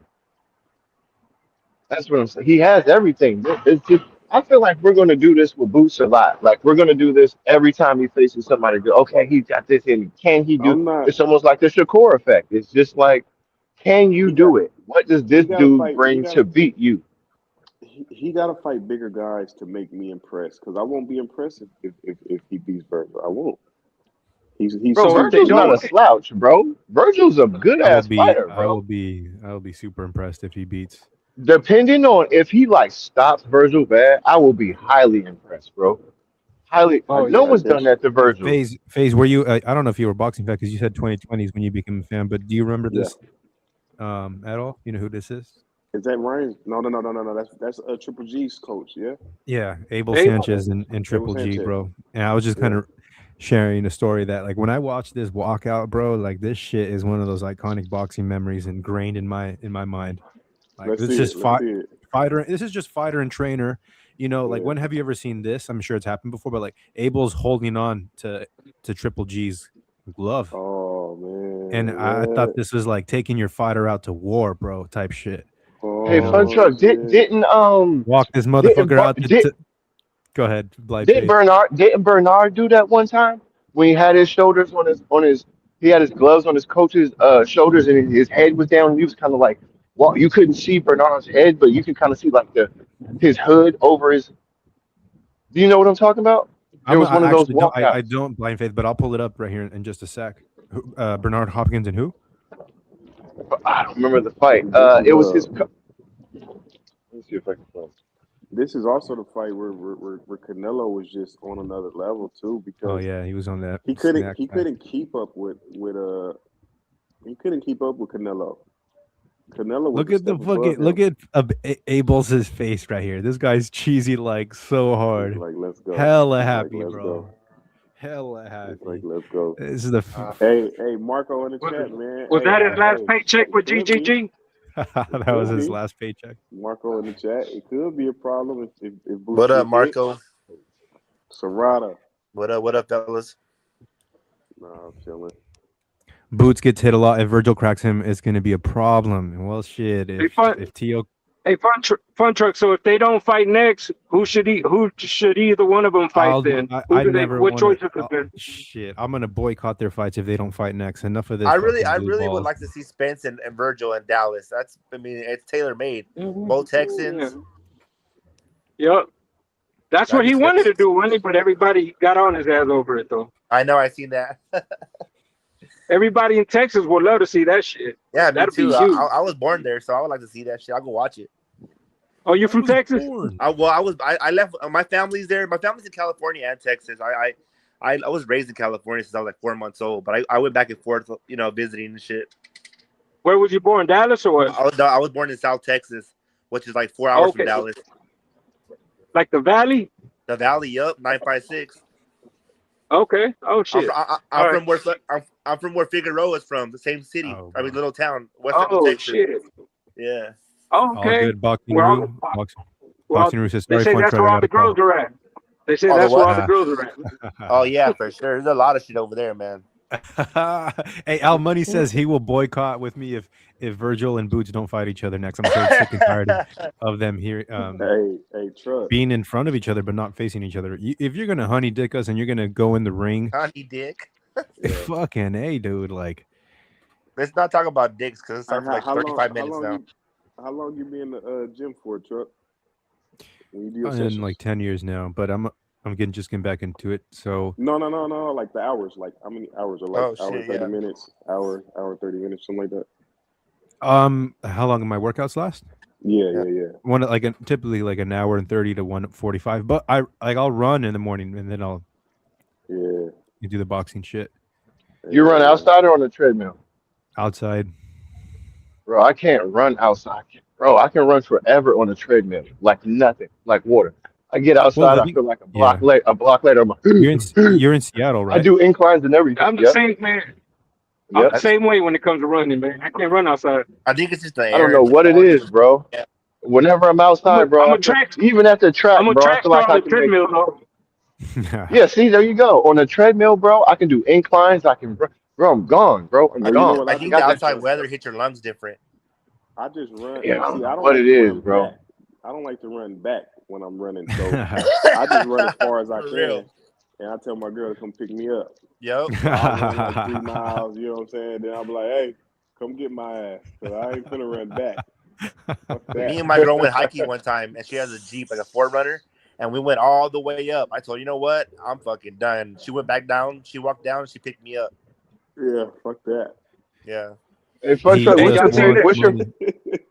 Fun Truck, what's your favorite workouts? Like I like hitting like the water bill, you know what I mean, the water Well, bag, and maybe like the sparring heavy in bag, shape. and Like if I'm sparring. in But shape, like, I what's love your favorite? sparring. But you got to be in Yeah, shape to spar. You don't spar to get in shape. Fuck You know yeah, you that's what do. they say. yeah, you do. That's I what they love say. sparring, bro. Either you got to be in shape to spar, or you said, fuck it, I don't give a fuck. I'm going to look crazy right now. You know what I mean? Bro, if you spar every day, bro, by if you spar for like 4 months straight, right, you be in such good shape, bro. You just Yeah. don't think about it. I'm going to be Sparring honest. is probably the best. But I was just saying, like outside of sparring, like what's your Outside favorite? of Like, sparring, Squats. I like hitting the mitts, but the double end bag is one that I like getting down on. He likes doing rear okay. delts. I mean, rear quad. I mean, what do you call that shit? Glutes. And I like shadow boxing, believe it or not, bro. Like I'll put up a I line in love the shadow ring. boxing, bro. That's the best. If you put Bro, I up a shadow line, box at work all the time, bro. oh That's my shit, Shadow bro! favorite. When boxing. Hey, shadow I'm boxing is good. microwaving food, I'm fucking throwing combos in the kitchen, Shadow bro. boxing is good because Hell nobody yeah. hits back, bro. Bro, I'll be out with my girl, and then we be in the line, right? And then I just start shadow boxing out of nowhere. And she'd be like, "Really? What the fuck? You can't all the time? Like, just you can't just chill?" And I'll just throw another combo, like, "Shh, shut up." Hey, Fun It's Truck, did funny. Hey, Fun Truck, did Zayas worth go up being at the Super Bowl or what? Did his Hell yeah, pay man! go? Is he Hell gonna be yeah! the A side from now on The or what? price went up. Yeah, man. Well, even Vargas was there too, though. Hell Nobody yeah, he talks was. about Vargas. No, yeah, Vargas is right Vargas, there. Vargas was right there too. Yeah. That's a good look for him too, man. Oh yeah. I like shadow boxing because nobody hits me back.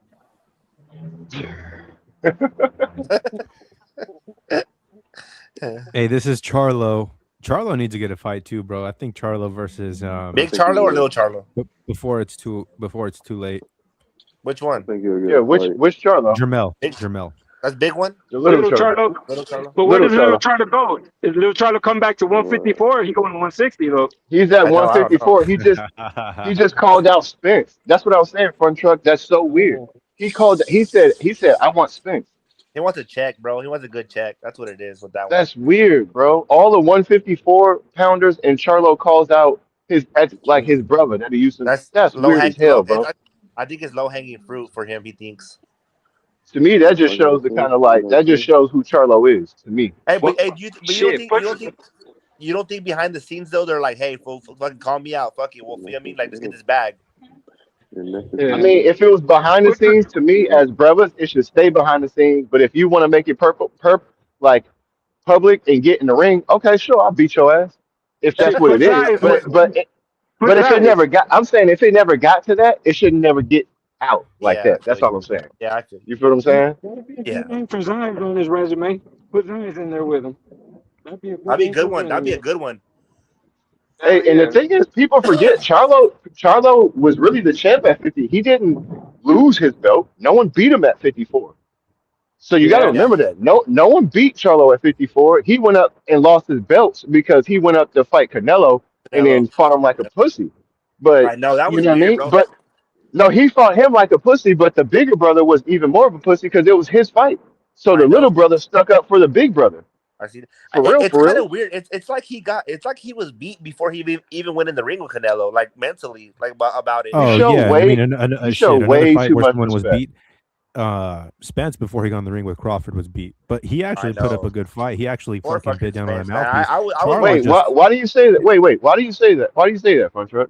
I never heard no because one say that before. Me neither. honestly, just if you're gonna give, if we're giving eye test Mhm. out, he did not look good from the walk. I'm not joking that he was high, but Nervous. even his fighting style didn't look like he had anything at the end of his punches from the get. I'm Like, telling you, Yeah, Oh, bro. but I thought you meant like his Charlo was talking mentality. shit for Charlo was I thought talking you were. shit oh for a while about no, Canelo no, though. I He no, don't know it was. was why he blind was faith. out. It was just Okay, that day, bro. Like, I got you. I got you. I it got was you. just Do you that guys think day. what? Do you guys think what Charlo though? He like maybe like it was. Because you know what I was tripping out on, you guys. I mean, look it. Imagine being a fighter, right? You do this all the time, but you go in there with Canelo, right? The lights, the crowds. I mean, I don't know if that shit could affect you, maybe too. Like fuck, you know what I mean? But But Charlo had already gone through that. Charlo been in the big lights. Yeah. Charlo was With the they've Canelo been though, the like big that, they brothers. They remember the yeah. Lions. Remember the Lions, and then after that, it was like, oh, everyone started calling them the Cubs Oh because the yeah. way he Yeah. fought them. But And He remember, he they was had was like, barking for a while. do you Charlo guys was remember? barking for a while. Exactly. Still Remember kind of that? was It was like, barking. bring on Charlo, bring on Canelo. I'm yeah. ready. I'm I'm ready. ready. Remember Yeah, all of he that? was. Yeah. Remember that, y'all? Yeah. And then what happened? He I was think all he felt bark. the I He think he was all felt the bark. power and said, you know what? I'm gonna clock out already. I got a check. I'm gone. So hey, y'all think that you think the Charlos used Canelo's name Oh, and for sure. Triple G's name basically? Yeah, bro. Yeah. It's smart. They Yeah. work. They. Yeah. Mhm. Go ahead. Wow. hey, Chuck. When I see Spence throw them punches in the beginning of the fights, they don't look like they hurt till about round 9, round 10. You know Right. what I mean? They don't start hurting you till later on. I don't Mhm. I You think know they think what? was the Charlo let his biggest career puncher. go too, man.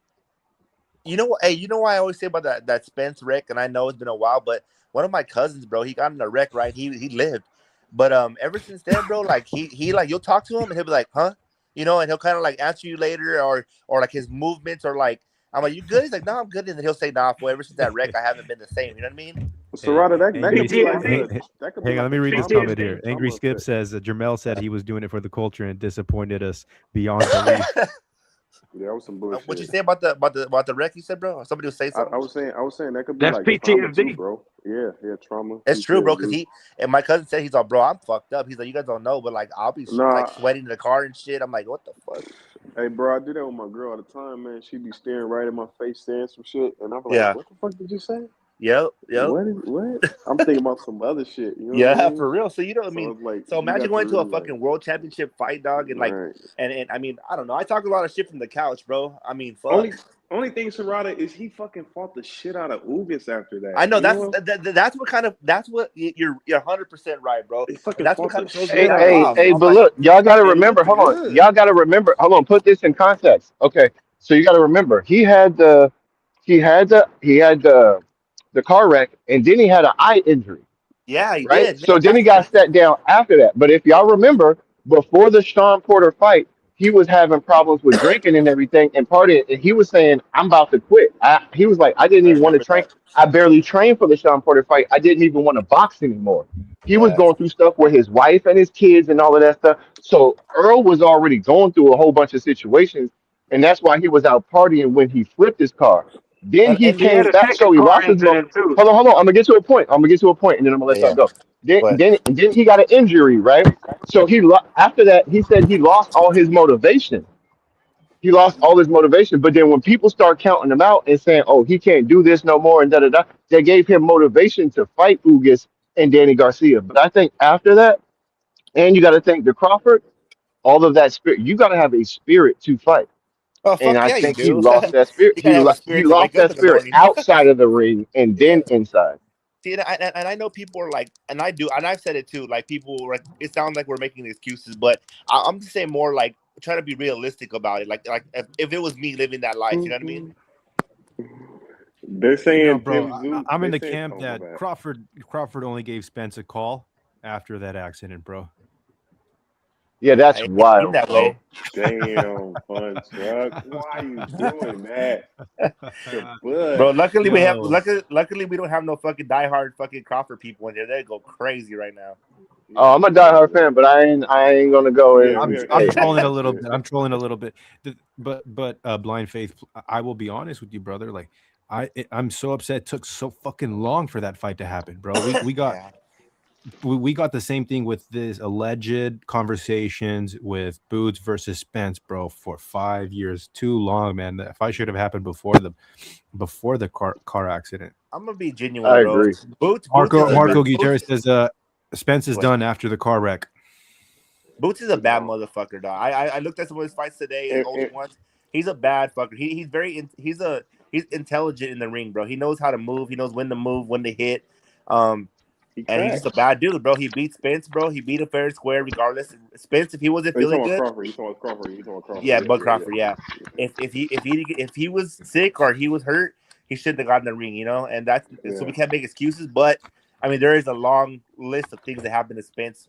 They saying while that you know. to add on to that, they saying that Tim Tszyu gonna be the favorite against Spence, and I just think Oh that's yeah, I brought it fucking up Yeah. here. crazy. Well, That's Tim Tszyu is gonna have fucking 3 fights in a crazy. calendar year. I know it's crazy, FaZe. That's Isn't that fucking crazy? This That's a world we motherfucker's live about in to be the today. favorite. Are you fucking kidding me? They forgot. Hey, They imagine forgot. before Spence lost to Bud, it would have been Tim Tszyu versus fucking Spence. It would have been like, oh, he's gonna beat his fucking ass real quick. Man, Now Spence he's an took his underdog. time. Yeah. Spence took his time, man. Virgil began. Tim Tszyu just quit. Tim I Tszyu know. just quit with Fundora. He quit. The battle of the prospects. Oh my god. You know what? I You give got Tato D though. He hates on both of them. the battle of the prospects. Well, Boots. Well, Virgil. They got funny careers. Virgil had all those fucking stoppages. He had 20 fights, 20 stoppages, and he still didn't get a title shot. Isn't he? What was that? Interim or what the fuck was he? I don't know. WBO interim or some shit or no? I'm tripping. I don't know. Well, Fun truck, you know? What are you asking? Was Virgil like a WBO or a interim or some shit like that? Or I'm glad I'm starting my YouTube channel because I'm getting to learn. I actually don't pay attention to too much who's holding belts and the politics behind it. yeah, I don't know. I like to see the scraps, bro. Yeah, I thought I heard that like in passing. Like I might have seen it on. I'm not like Mo Brains where I'll just come up and Yeah. be like, well, he was a champion in recess and this motherfucker got elevated and this guy won because he sneezed on his coach. So because of COVID laws, you know. But Moby knowing this shit. Moby like he was a one-time lineal, but then he went back and he lost it, and then he sneezed on this guy and he got it back to the email. I know, Like, like, know all the ins and outs of that shit. Yeah, I'm like, fuck, you're a bad dude. I can't even remember what I had for lunch yesterday. I know. No, there's a little bit of this weekend autism and with shit, Mo and yeah. Mick, bro. I'm not even joking. You got to be a little slightly autistic if you're knowing facts from fucking 2003 when Prince Nassim lost to Barrera. You know, he had his shoes. I swear to God, bro. He had his shoes on Too wrong. much attention to detail. Yeah, what color his Golly. shoes were, huh? Fucking all this shit. I'm like, and let me tell you this, Chuck. I'll be trying to listen to Mick so hard, bro. Me too, like, dog. I can't understand a motherfucking thing. And I love when I'll ask him something like, who you think gonna win? And then I'll hear him say the last name, and then I'm like, okay, he said he'll win. Okay. All right, guys, y'all have a good one. I just got home, so I gotta go, man. Y'all have a good one. Right, Tony. Catch you Shout later. out MJ. Shout out MJ calling from Lubbock, Texas. All right, shout out. Sure. Oh, I've been there. Shout out. Yeah, got a new community member in MJ. He said he pulled up to Marco's live 2 weeks ago. Now he's on the Fun Truck Show. So shout out MJ. Fun Truckers. Hey, Fun I'm Truck, Fun have Trucker you down here. seen the videos of Ennis like in the gym? Like, cause because we keep talking about Ennis Rice Virgil, right? And it's just making me just think about all of these. You know, Ennis is literally like one of the coaches in his gym Mm-hmm. as a fighter. When Bosey's there, half the time, Ennis is literally doing the coaching. He's doing the mitt work. He's doing the Helping pack. guys, yeah. Ennis is literally and then think about this. Oh shit. Who did Canelo just have sparring. Oh my God! Please stop! Please Oh stop, blind shit, faith. bro. Oh no. Please stop, Okay, blind look, faith. I'm about to change. Okay, look. Yeah, change the Ennis subject, is man. gonna stop Virgil, bro. No, don't say that, man. We gonna, No, this is Fun no. Trucker It's too. show, It's and too we much. can't be I'm making sorry, Fun predictions Truck. like that. Stop is Hey, crazy. Fun Like, Truck. See, He's you gonna can't stop him, say that bro. shit. No, 10th don't round, say bro. that, blind I faith. got it, bro, and I'm gonna stand on it every time I come over here, bro. Oh my You can God! stamp this day, bro. I got Ennis. well, Stoppage, I 10th tell you round. this. I tell you this. This is how I feel about it, Fun Truck. If Virgil stops Boots, Virgil's top 5 pound for pound. let's Shit, go. that's some motherfucking shit right there. I If don't he know. You put him over David Benavidez? That's tough, shit, bro. not over I If he David. don't. I beat, mean, Hey, they if got he David gets to the top Benavidez as 10, number 8, so I nah, don't he know get to. about top 5. Plus is not for a belt, Face. It's not for a belt. But to That's the thing I me, keep saying, bro. It would be bigger if they do it at the end of the year and then they have a unification. It'll be much bigger. nah, But we if gonna they watch it fight for now. not a belt, Oh it's not going shit, to be as big. And then oh whoever shit. loses is going to have a tough road back to the belt. HLD, what's up, man? What's Talk to the going on, fun truckers, what's up, Faze? man. HLD? Talk to the What's fun going on, truckers, Fun man. Truck? Yeah, I'm trolling in the chat with the whole Prospect, yeah. prospect shit. But right now you heard what unification, bro? These guys ain't fighting no champions anytime No, soon. no, No HLD. time That's what I soon. said. No It time would be a soon. bigger, better fight if they fought at the end of the year and got a belt. If each of them got a belt and made it Yeah, but a I'm saying unification how battle. that what It can't unification is happen. gonna happen if Can't they're not happen. bro. Neither one of these guys is mentioning the king of the divisions and desires. What the fuck? Oh That's shit, he's already crazy, bro. started. They're But not then even look, bringing his name up, and like they're saying whoever. this is going to determine who's the best at No, 154. no, no, no, no. Stop that. Ennis did say Xander Zay's name. He said No, Boachuk. What's the name? no, Murder he Zay. Yeah, he didn't. did. No, he He didn't, did. bro. He We haven't did. heard. One guy was scared to go to Puerto Rico. He could have fought two last Saturday and didn't want to do that. And the other guy doesn't even mention his name. I don't know why Virgil didn't take that fight though. That's crazy. If that was on his table, I would have took He that wanted fight. to fight Lubin. Oh, you like Lubin, huh? He Yo, wanted to fight Lubin. I think Oscar is more scared than fucking Virgil. I think Virgil's ready to fight. I think it's No, Virgil. Oscar No, just of course, doing that Oh, weird shit. that's going to be my of course. next live. I'm going to be I'm going to go into the detail with Mayweather's lawsuit against Showtime and Al Heyman, but I think the bigger picture, I'd like to get into all the shadiness that's happened in boxing history, going with Don King and Tyson, all these millions of dollars being stolen from Well, fighters. you know, Oscar and Bernard are fucking. They got that shit mastered. And the Hey, you know what's funny about this fight? Where there's no belt on the line. no. That's But what I what was does just. what does Ring Magazine have them both ranked as? 1 and That's 2. important. So that means the ring belt might be on the line. I don't But know. how do you put the ring belt on the line if none of them You have a can't. belt? No, you That's can't. You Because that's can't. because wild. because because the way the ring belt works is as long as their ranking number 1 and number 2 fight each other, the belt will be on the line. So that basically I means don't think whoever they'll wins do it, that HOD. is like the king of the 154, and all the other sanctions have to come for that belt. Well, that's what they're gonna say. Well, And it sounds like the plot from the beginning to eliminate the All the sanctioning other bodies belts. out of right. You Uh, see what I'm saying? This is gonna be a big fight.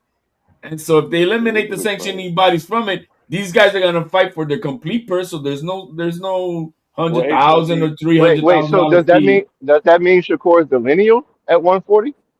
Oh, he is a lineal. He beat Teal was the lineal champion, so he beat Teal. Yeah, So yeah. yeah. But in this case, there's Oh no lineal shit. champion right now. Well, HLD. I know HLD. The HLD. I know he never pulled any punches. So who you got during Tim Tszyu and Earl Spence and Virgil and Boots? Man, well, for the Tim Tszyu, now that I wasn't trolling about, right? In a way, I mean, it's a battle of the concussed, bro. Because who knows between Spence and you know what I mean? Spence is So, fresh, man. Spence is it, fresh as shit. but Spence is the fresher dude out of the two. Fresh as fuck. Yeah. But one guy's been active at least, and he's on I don't know 1 or 2 winning streak maybe. Then he Yo, can just you quit. believe that Tim Tszyu will be the favorite against Spence That's fucking crazy, on the and I'm betting gonna line? win money on that. Um, Easy money. I'm not Fucking too Been I'm crazy. not active. I'm not too surprised. I think if they're gonna make, it's gonna be almost a 50-50 when you go to the betting line. Maybe 125, 1-2. You know what I mean? On either Yeah, side. To me, yeah. Zoo should be the favorite because Spence hasn't fucking fought in 3 years. He got his ass whooped the last time. We don't know shit about what he's gonna look like. At least we know Zoo is still fighting, getting his ass whooped, Right. That's and one of the things. I he think the fought the activity. scary. Yeah, so I don't know. To me, Zoo should be the favorite. To But me, I don't. and I we've don't think. never fucking seen Spence at I don't. 154. But I don't think by much. I don't think it's gonna be by much. Really, I don't really think so. If, So if there's who a, you looking at, HLD? Who you picking, you man? know what? Oh shit! Ooh, a little hesitation. What's the age between the two guys? I think Errol Spence might be No, 5, 36, no, 35, no. I think 36. no. Fun Truck said Zoo's supposed to be somewhat favorite. 30, and Spence is 35. Yeah. Spence is 35, and the other guy's 30. Yeah. He's going to be 35. I think Spence is 34 right now. He'll be 35 at the time of the fight. I'm just looking at it. What is the better for boxing? Which guy's gonna give us a better? You know what I mean? We don't. Fuck. But who's gonna win? I really, I think a healthy Spence, ready to go Spence, beats Tim Tszyu. Okay. No question, no Okay. question. But Okay. this is not that version. We don't know what the fuck he is Right. right now. So I'm gonna favor Spence. I'm gonna favor Spence And with on his the other one, activities, but I don't know what his punch resistance is. That I don't know, and that's where they only catching What do you got up. at 55, 55, 45, 60, 40? What do you I think? got it 50-50 because both guys' punch oh resistance sucks. Really, if you think about it, yeah, Yeah. both guys' punch resistance sucks. One guy's actually been stopped 3 times now, right, or two times. All right, Twice. Bulbos in the chat. He sent me this clip. It's a 15-second clip of a knockout, and this guy says he's the next Mexican Hope. So let's we're check gonna this watch out. this knockout. Let's see. Where's he from? Okay. Ducked up under that jab. I see that. Oh, His name is Daniel Blancas. Scores it was brutal like knockout. I wouldn't even call that a check hook. It was just like a check boom.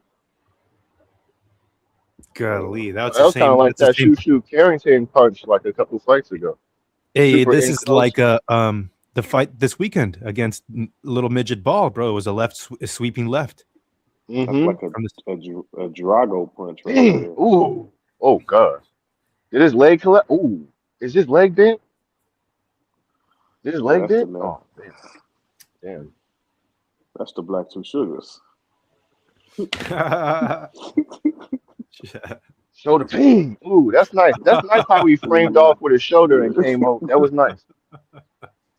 That was Blancas nice. is from Minnesota. I don't know if you can claim Mexico from Minnesota, bro. Golly, you need to move to a border state. Man, you gotta be And from what weight is this? He's Arizona. a tall, lanky dude. What You gotta weight is be he? from Texas. You gotta be from New Mexico. You gotta be from Oh, come Arizona on, bro. to You be got to at claiming least this be Mexican 60 miles stuff, from the man. border, bro. You got to have Come some good on, tacos man. in you to call yourself a Mexican. Ain't no You fucking. can't be way out there and And what he said? He got one fight.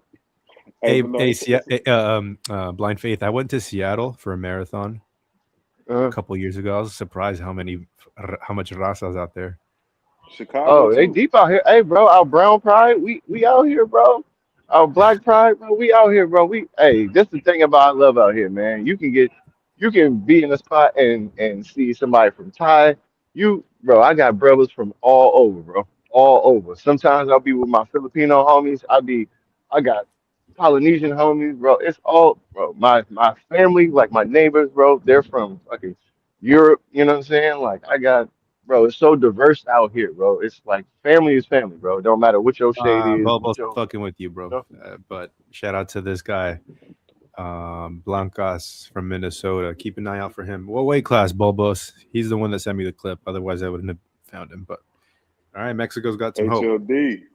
And we love mommies out here. I don't know. Hey, we love mommies out here. Don't get it twisted. Not at all, bro. HLD. What about Virgil and Jerron Ennis, man? The two prospects. 168. You gotta talk to us, 168 HLD. for All right, HLD's taking a dump. Shit, Virgil Ortiz versus. No, he's not taking a dump. No, man. No, not at all. What was Well, the? I saw the knockout. I saw the knockout. Thanks for I saw the muting up, knockout. HLD. We didn't have to hear any of that. We're just joking.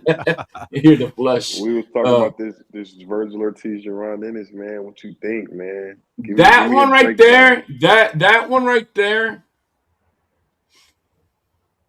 Fuck.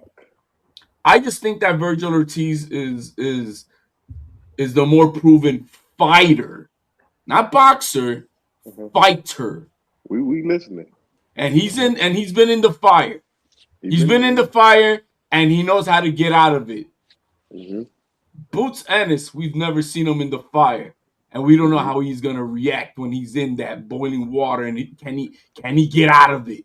Can Virgil take him there, HLD, real quick? Oh, I know. Virgil's gonna take him there. Ooh. Virgil's gonna take him there. So that's not the question. Can Boots handle the fire? I don't know that. Not to this day. We haven't seen him once in the fire. We seen him in trouble with the carrying. You know what I mean? And that wasn't too pretty. Is he gonna be able to handle? Now I'm not saying that one is extremely over the other. Just that one guy is definitely a proven fighter. That he knows what it is to be in adversity, and he knows how to get himself out of it. And he always comes to fight. Virgil Ortiz is kind of like this is my fighter. I started him when he was 5 years old. He's Virgil Ortiz deep in the amateurs, tons of power. Kind of reminds me of what my fighter will probably end up looking like because it's a technical amateur style. But just take a look at the clip, you fun truckers. This is how you make it a Virgil Ortiz right here. Hey, but HLD, but I just want to say one thing. HLD, that was kind of poetic, right? But I'm not going to let you slide because he asked you who you got, and after that poeticness, you didn't really pick nobody. Oh, I did. I just let it hang for the. I'm gonna go with Virgil in this one. Decision.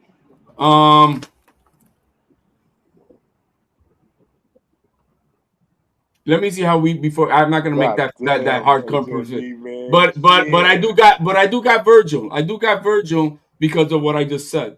I think that one guy is more proven than the other guy, and that's important. And the thing is, as athletic and as we see Boots, he is not a fundamentally sound fighter. He is not. He is not. You think he relies on like his athleticism too much instead of being like the technical fighter he can be? I agree with that totally, though. And the thing is that Virgil, he's okay being the sloppy whatever fighter. That's what he's about. You see him. I mean, I always call it every fight he gets into looks like he's in a domestic violence dispute and shit. But he's proven in that fire with that. Right. I don't think that Boots knows what to do with that pressure. I don't think he does. He's got to prove it to me. I mean, I'm not saying he can't, but because I don't know what the future holds, I'm just gonna say I'm gonna go with the guy who's more of a proven fighter. I'm not saying he's the better boxer, just that I know he's into. I'm gonna give Virgil some credit, man, because when I watched Majimov fight him in the first 3 rounds, Majimov kept moving around. Virgil took his time. Hey, I'll track you down. I'll catch up to you. He took his time. He got the shots he wanted. So Virgil's not just. He's not. That's fine. I've been saying this all not show. A low IQ fighter. That is my favorite Virgil fight. In that fight, Virgil showed me that he has more than what I actually thought. I thought I had seen everything Virgil has to offer in the ring. Because to me, whatever you do in the gym, you do in the ring, right? And he's had plenty of chances to show me something different. But in that Majimov fight, like you say, Majimov was moving. And he was patient, and he was boxing him. And then he boxed him enough into the point where he made it a fight enough to where he can box and fight him. And to me that When was that like, oh, motherfucker so starts he slowing can make down, he's like, adjustments. He is smarter than. So Hey, yeah, but that's why. Yeah. Magic, but that's my problem with Madrimov was putting it on him though. Yeah. I I thought he mean, was winning. if you look at Crawford, Crawford had like a little mini mouse on his eye after Madrimov, a little one, Yep. and Yep. and Virgil looked like, damn, bro,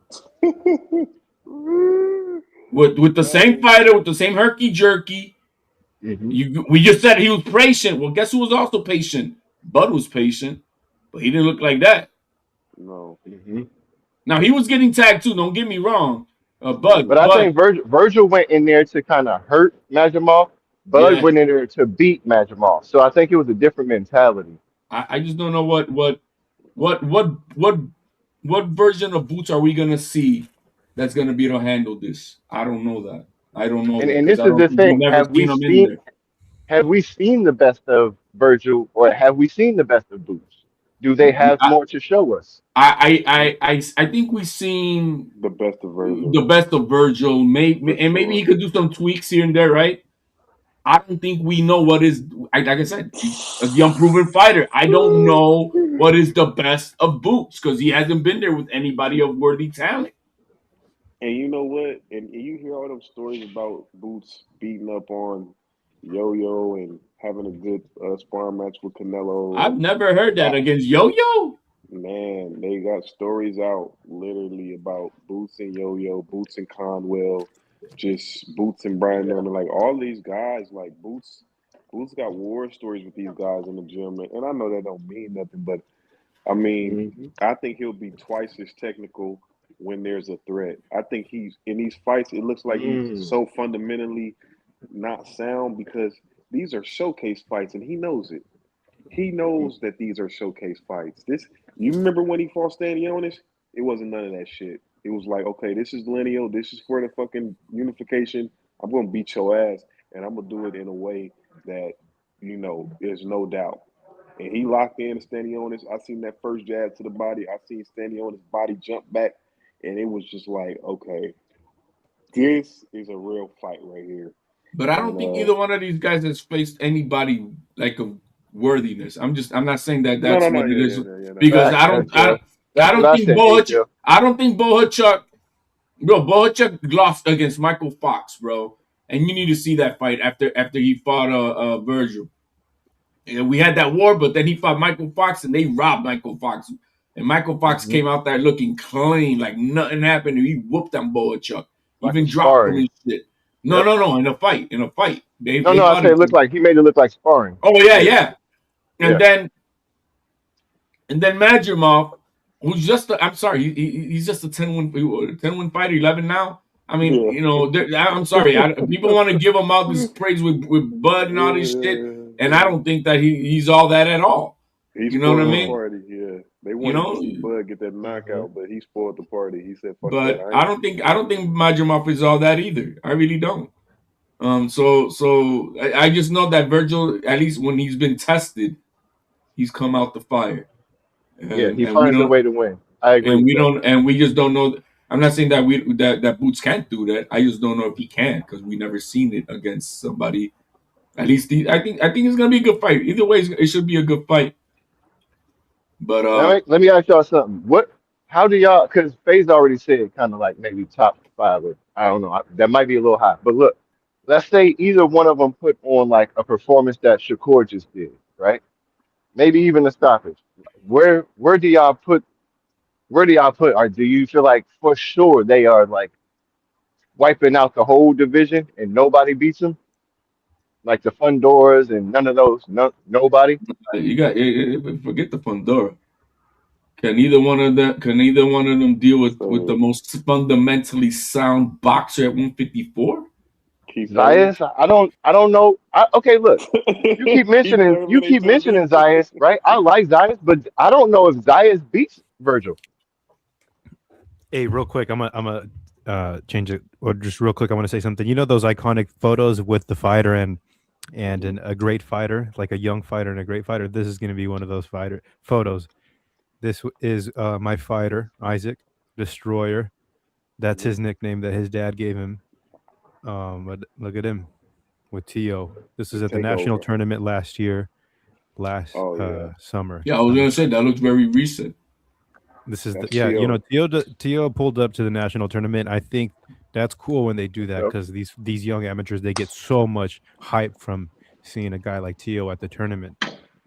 Yeah, I really like that. Tszyu and Shakur, and there's a few guys that Hitchens, they still hang around the amateurs and bring a bunch in because they feel like they need to keep that sharpness. You know, sometimes you get too far away when the pro boxing, and I like that they go back. And if Shakur just brought what, like 100 kids to his fight.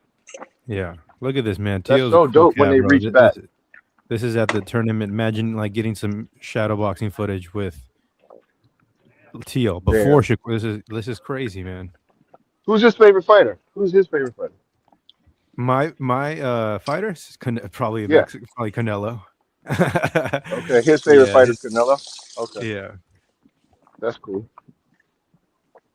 What's his record? dude, the one he's so many fights. He's like 32 and. Oh, look at his shoulder work. Can you play that again? That little kid.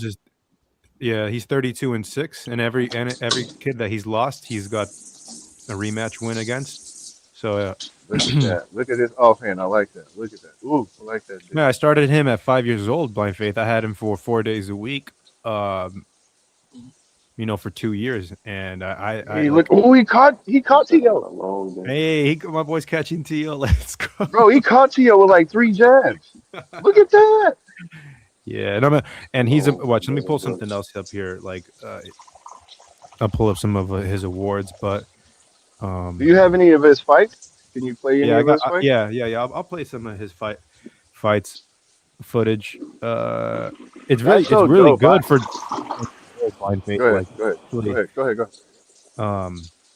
Bro, but I started him at 5 years old. I had a group of for all you fun truckers that are listening or are going to listen to the show.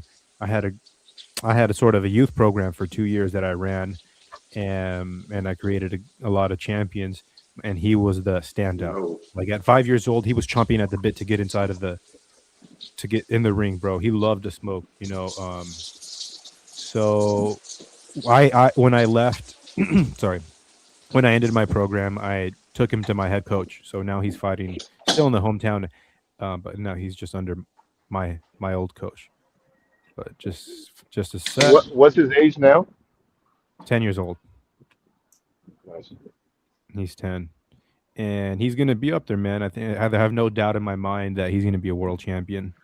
So when I'm doing this YouTube shit, bro, and I know that I'm gonna be around for a minute because I'm really gonna be around as long as my fighters, doing well in national tournaments and stuff. I'd really like to see him compete at the world championship level, because I'll be able to say you can kind of see it from start to finish.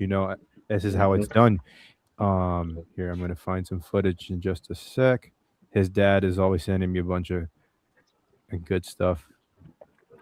It's really technical, Blind Faith. If you're watching these young fighters at the national tournament, i.e. my fighter at 10 years old, you're gonna realize that they look like professionals already. The way that they're moving, that's my favorite, is like the technical fighters. Those are my favorite. I'm not the Mark. I love Marco, but I'm a technical guy. Shakur's and the Sweet Peas, the Floyd's. That's my favorite. It just makes a huge difference when you start any of these young kids at a young age. And get a few years ahead of the curve from others who just start late. So my fighter's in the red, and we're gonna wrap up the stream after this is over.